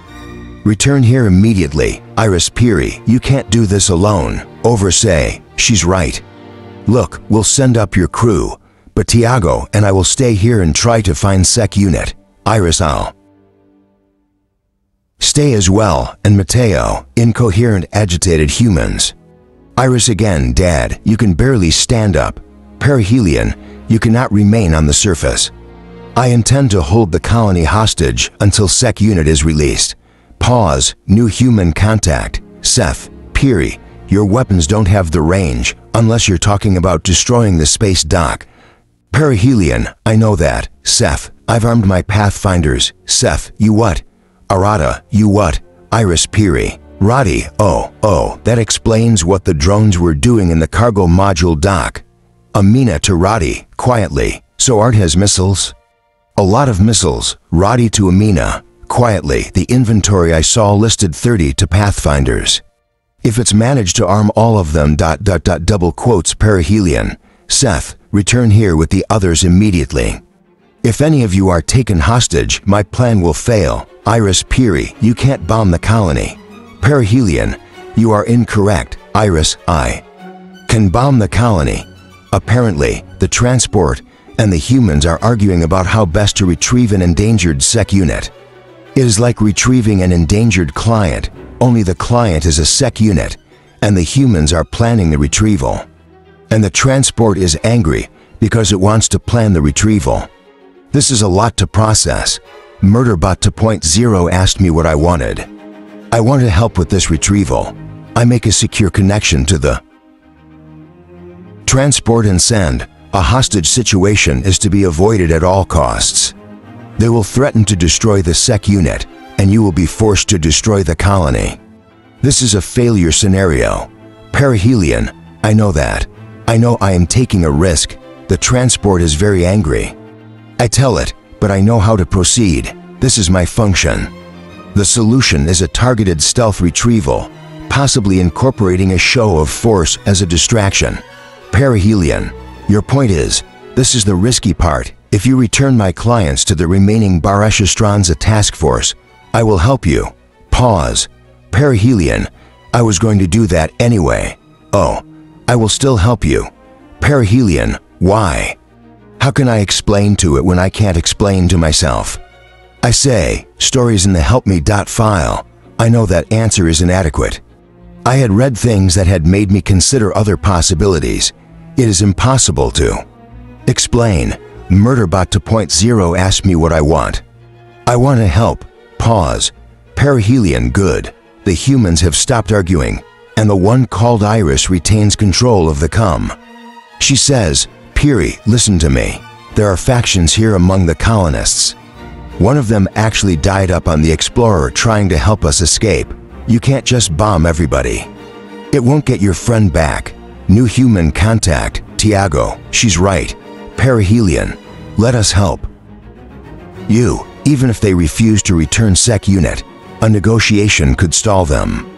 Distract them while we think of a way to rescue it. Perihelion, please calm yourselves and stop talking. Plan A01, Rain Destruction, has been superseded by Plan B01, Distract and Extract. Chapter 18, Murderbot 1.0, Status, Not So Great. Forced Shutdown, Restart.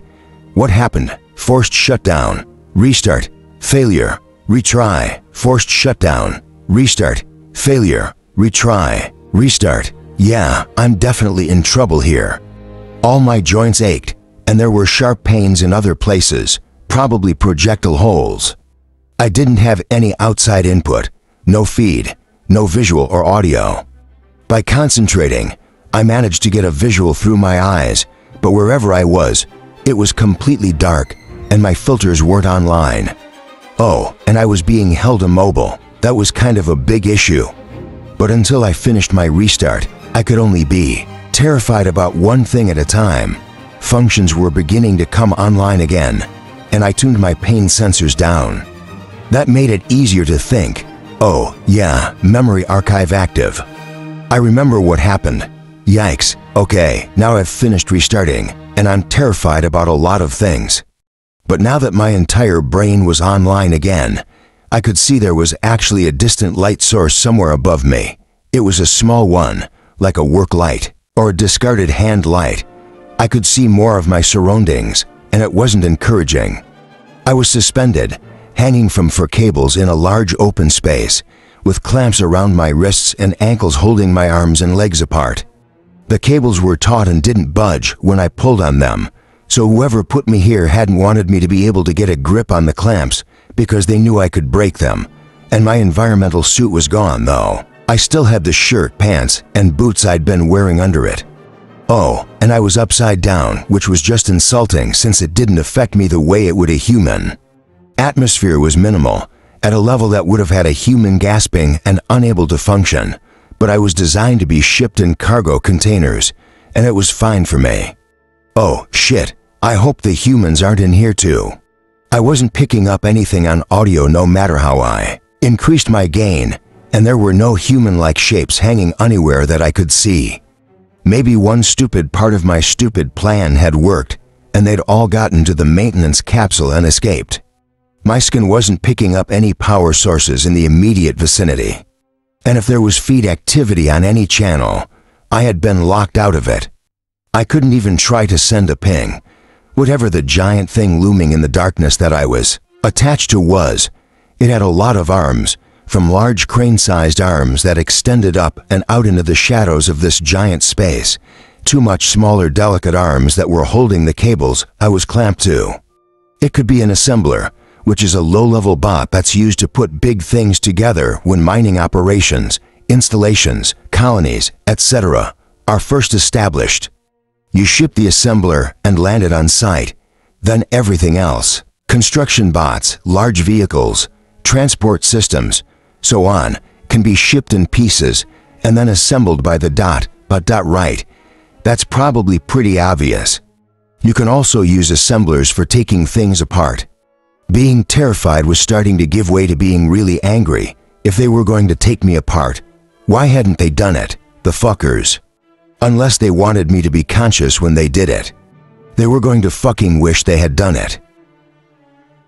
Well, they had a chance, so using the inbuilt energy weapons in my arms wouldn't work because the angles were wrong and the chance of burning holes in one or both of my hands was 70%. I was going to have to do this the hard way, but what else is new? I made myself pull in my outside functions and concentrate. Stopping the scan was hard since it was providing most of my physical input, but I needed all my attention focused on one point. I tuned my pain sensors down further and concentrated on the joint of my right wrist. I had to unlock it from the rest of my arm by getting all the inorganic connections to uncouple. I have my own schematics, so I knew what everything looked like and how it fit together, but it was like directing a drone that had no internal operating code. I couldn't just tell it to do anything. I had to control every motion, and it felt weird. I got to have the major connections undone, and then was able to bend my hand forward all the way so I could grip my own wrist. I could feel the clamp at that point and tried to exert enough pressure to break it, but without the full connections to the heavy joints in the rest of my arm, I couldn't do it. Ugh. This was going to be fun, in the not at all fun sense. Now I separated my attention and made sure I had individual control of both my hand and the joint. I can control a lot more than two things via the feed simultaneously, but it was a lot harder doing it inside my own body with parts that weren't designed to be manipulated this way. The last connection in my wrist came apart, but I was able to keep my hand gripping the clamp. Yeah, if my hand had fallen off at that point, I'd be screwed. Using my fingers, I started to climb my hand carefully down my lower arm, past the clamp, as it pulled the nerve. Pathways tight, I got them to detach, which, ow. And the skin was stretching taut, peeling away off my hand. Now came the tricky part. If this went wrong, I was going to feel really stupid. The targets would finally show up and be all, what the hell was it trying to do to itself? I wrenched my wrist out of the clamp and the skin broke. That quarter of my body swung free, and I concentrated desperately on keeping my detached hand. Gripping my forearm, I carefully pulled the free arm in, pressing the detached hand against my chest. My organic parts were sweating like crazy. The swinging cable made a loud squeak. I froze for 3 seconds, then realized if the noise did attract attention, I'd better get this stupid hand reattached. With the help of my still clamped left hand, I got the right hand reattached to my right arm. That was easier, but the skin was torn and not all. The nerve pathways wanted to get back in place. I flexed my right hand carefully, wiggled my fingers, and then broke the clamp off my left hand. I managed to keep the cable from swinging, so it wasn't nearly as noisy. I curled up to free my feet. The targets had actually made this easier on me by hanging me upside down. Save for later, whoever had done this to me didn't understand sec units or bots in general. They hadn't known to look for the onboard weapons in my arms. Once I got my ankles loose, I hung from the left-hand cable. I could see more from this angle that this was definitely a deactivated assembler. Shapes in the darkness looked like old pieces of scaffold. The thing like a looming tower was maybe a stack of large transport crates. This was somewhere underground, a huge shaft. Maybe an excavation that had been intended for safe storage. At the bottom of the shaft, 30 meters down, the light caught the gleam of bright red, orange, and yellow. Those were all warning colors associated with hazards and safety. It might be an exit, so I swung over to another cable and started down. That was when I figured out something was really wrong with my left knee joint. 5 meters away, I could make out pieces of a broken hatch or large seal striped with warning colors, that it was scattered on a pile of rubble above a cracked, partially caved-in surface. The stripes were an old kind of emergency hazard marker paint from before they made it able to send large data bundles to the feed and started using it for advertising. I scanned channels again, looking for a signal that might be very faint. There it was. It was repeating warning. Contamination in different languages. They were the target languages, the pre-CR ones that Tiago had assembled the translation. Module 4. My organic parts went cold. Oh, right? I'd found the original site of the alien remnant contamination. Had the targets who stuck me down here been hoping I'd be affected? Was I affected? I didn't feel affected. I felt scared and pissed off. I also needed to get out of here. I started climbing back up toward the light source. I scanned for more warning stripes or marker paint that might indicate exits, but I wasn't picking up Anything, still no sign of any human prisoners. That was good. I made it all the way to the top to where a temporary scaffold platform had been installed to one side of the shaft near the assembler's interface housing. The light source was there, a self-contained safety globe attached to what was left of the handrail. Parts of the platform had fallen off, but I was able to crawl along one of the assembler's crane arms and then climb down to it. I limped across the platform. This close, I could pick up the weak signal of the safety light's warning, also repeating caution in multiple languages. I adjusted it to point up and saw the giant hatch overhead. There was fungal growth around the edges that looked old and dried out. This area had probably originally been dug as a storage shaft for the pre-corporation Rim colony. Had those colonists known what they were looking at when they found the remnant, or did they just know there was something freaky about it and that it was probably dangerous? The adamantine colonists had stored their heavy equipment down here after the supplies stopped coming, and they hadn't needed the assembler anymore, but had wanted to keep it safe just in case the abandonment was temporary. This shaft hadn't been on the schematic of the surface dock, so this was probably under the other structure, the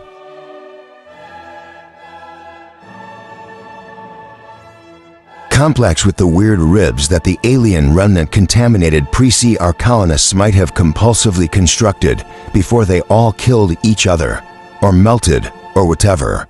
This was really depressing already, and it would be worse if I had been discarded down here with the warehoused equipment and shipping cases forever, like a broken tool. The overhead hatch didn't look like it had been opened recently, so there had to be another way in and out of here, and exit off this platform. That the problem was, no part of the accessible wall looked like a hatch or a door. There were seamed panels, but no sign of a control, not even a manual handle. Okay, let's do this the smart way instead of the stupid way. I tilted the safety light down to point at the platform and looked at the battered surface. No dust down here to show footprints, but it was clammy, and a layer of faint dampness clung to the metal. I got down and put the side of my head against the platform as close to eye level as I could get and increased magnification. Then I started cycling through all my vision filters, including the ones I'd never had to use before. I was thinking about maybe trying to code a new filter when I caught it. Faint splotches crossed the platform from the far right end.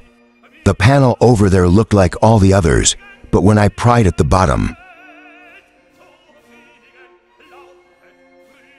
with my fingers, it moved. Nothing was holding it down except its own weight, and I managed to shove it up enough to see a dark, stone-walled foyer. It was real stone this time, not manufactured. It was lit by more wand safety lights strung along the ceiling, all singing caution in chorus, and there was an open doorway in the far wall. From the airflow and higher level of atmosphere, there was a good chance this area connected to a much larger space. I scrambled under the hatch and let it down slowly behind me. I sat on the floor, having an emotion, or maybe a couple of emotions, while my organic skin went alternately cold and hot, and my knee made disturbing clicking noises. Plus, the disconnected neural pathways in my hand were pulsing. Being abandoned on a planet, plus locked up and forgotten with old equipment, plus no feed access were my top 3 issues, and it was a little overwhelming to have them happen all at once. Hopefully, the humans had taken the maintenance capsule back to the space dock and contacted Art. Now, it would be focused on getting to the Explorer to find its other humans. So, even if Art and my humans probably thought I was dead anyway. Murderbot, you don't have time to sit here and be stupid. I could already feel that the feed was active in this section, and that was a relief, though there might be nothing on it except target control system. I cautiously established a secure connection. "Hey, is that you?" It was loud, right in my ear, and I almost screamed. It was a feed contact, but so close it was like it was already inside my head. "Who are you?" It said, "I'm Murderbot 2.0. if this is going to be like one of those shows with a character trapped in a strange place, and then ghosts and aliens come and mess with their mind, I just can't do that right now, but I couldn't ignore it. I mean, I guess I couldn't. Ignoring stuff is always an option up until it kills you. I said, "You're what?" "I'm the copy of you for the viral killware you and Art made." Come on, it wasn't that long ago. So Art really had deployed our code. Also, what the fuck? It had interrupted my secure connection and come right through my wall like it didn't exist. I had killware in my head. It was my killware, mine and Art's, but still, holy shit. I tried to focus on the important points, but all I could think was, "You're calling yourself Murderbot 2.0? That's our name." It was trying to shove a file into my active read space. "But our name is private. Wow, I cannot keep this file from opening." "That's not good." "Well, I didn't have that restriction in my instruction set. And you need to stop talking for, like, a second and read this." I read the file, not like I had a choice. It was called MB20 deployment.file, and it was a record of what 2.0 had done so far. Right, okay, right. Things weren't nearly as bad as they seemed. The Explorer was permanently out of play, and Art's last 3 crew members were retrieved, plus some bonus bearish Estranza survivors. But note to self, the next time you create sentient killware based on yourself, set some damn restrictions. It had downloaded one of my private archives to that sec unit. I mean, my new friend, Sec Unit 3, who, if I actually get out of this alive, I'll have to do something with, like civilize or educate it, or whatever. Like what the humans originally wanted to do with me, except we all gave up on that. Do you know where the humans are? My humans, the rest of Art's humans? Did they get out of the surface dock? I don't know, but before we look for them, we have to find target contact and neutralize it. That's not in your deployment directive. I was pretty sure of that because I hadn't known target contact existed until 2.0 had given me its report. Yeah, I wrote a new directive. Killware was not supposed to be able to alter its deployment directive, so that was disturbing. I had a moment of confusion and a little bit of terror that Art, and I had designed it to well, and my killware was maybe about to eat my brain. I didn't know what I was about to say, but what came out was, "I don't feel so great. Let me take a look," it said, and it was suddenly all up in my diagnostics. I hadn't run any yet because I hadn't had time, and I wasn't sure I wanted to know. I said, hey, stop that. We don't have time." I shoved to my feet. A projectile popped out of my back, and I felt fluid leaking down. "Have you got a schematic of this place? Are there cameras?" "No, you didn't give me any mapping code, and there's no cameras." I pressed my hands to my face. "But you have to see this. It was showing me annotations for feed and come channels. You'd think these would all be active for target control system, right? But most of them aren't. Target control system has control of the channels all through this part of this ... I don't know where we are. I guess it's a building, but this section is being used by another system, and it's sending a distress signal. That was new. Distress signal? I checked the channel 2.0 indicated and found it. It was in an old pre-CR language basic code. Assistance needed, repeated at 10-second intervals. The needed was the key. If it had been assistance required or requested, it would have been an indicator that it was sending to an entity within its own organization or network. Needed was begging. Plea to whoever was listening, help us, anyone, please. Yeah, it was really depressing around here right now. 2.0 was still pushing information at me. It said, target control system has cut off the sender's outside access, so that's why we couldn't pick up the signal until we got inside here, and sender hasn't responded to my pings, so it may be trapped in send only. You're in its area of operation. That's why I found you so fast. I made a vague schematic of what I knew about the complex so far. Large structure on the surface, storage shaft below, lots of unknown space in the middle. I applied to Point Zero's channel annotations and saw the section that it had marked as target control systems must be in the upper levels and the surface structure. The shaft was cut off from COM and feed signals, and the unidentified center section was above the shaft and reached up into the center part of the complex, woven in with target control system.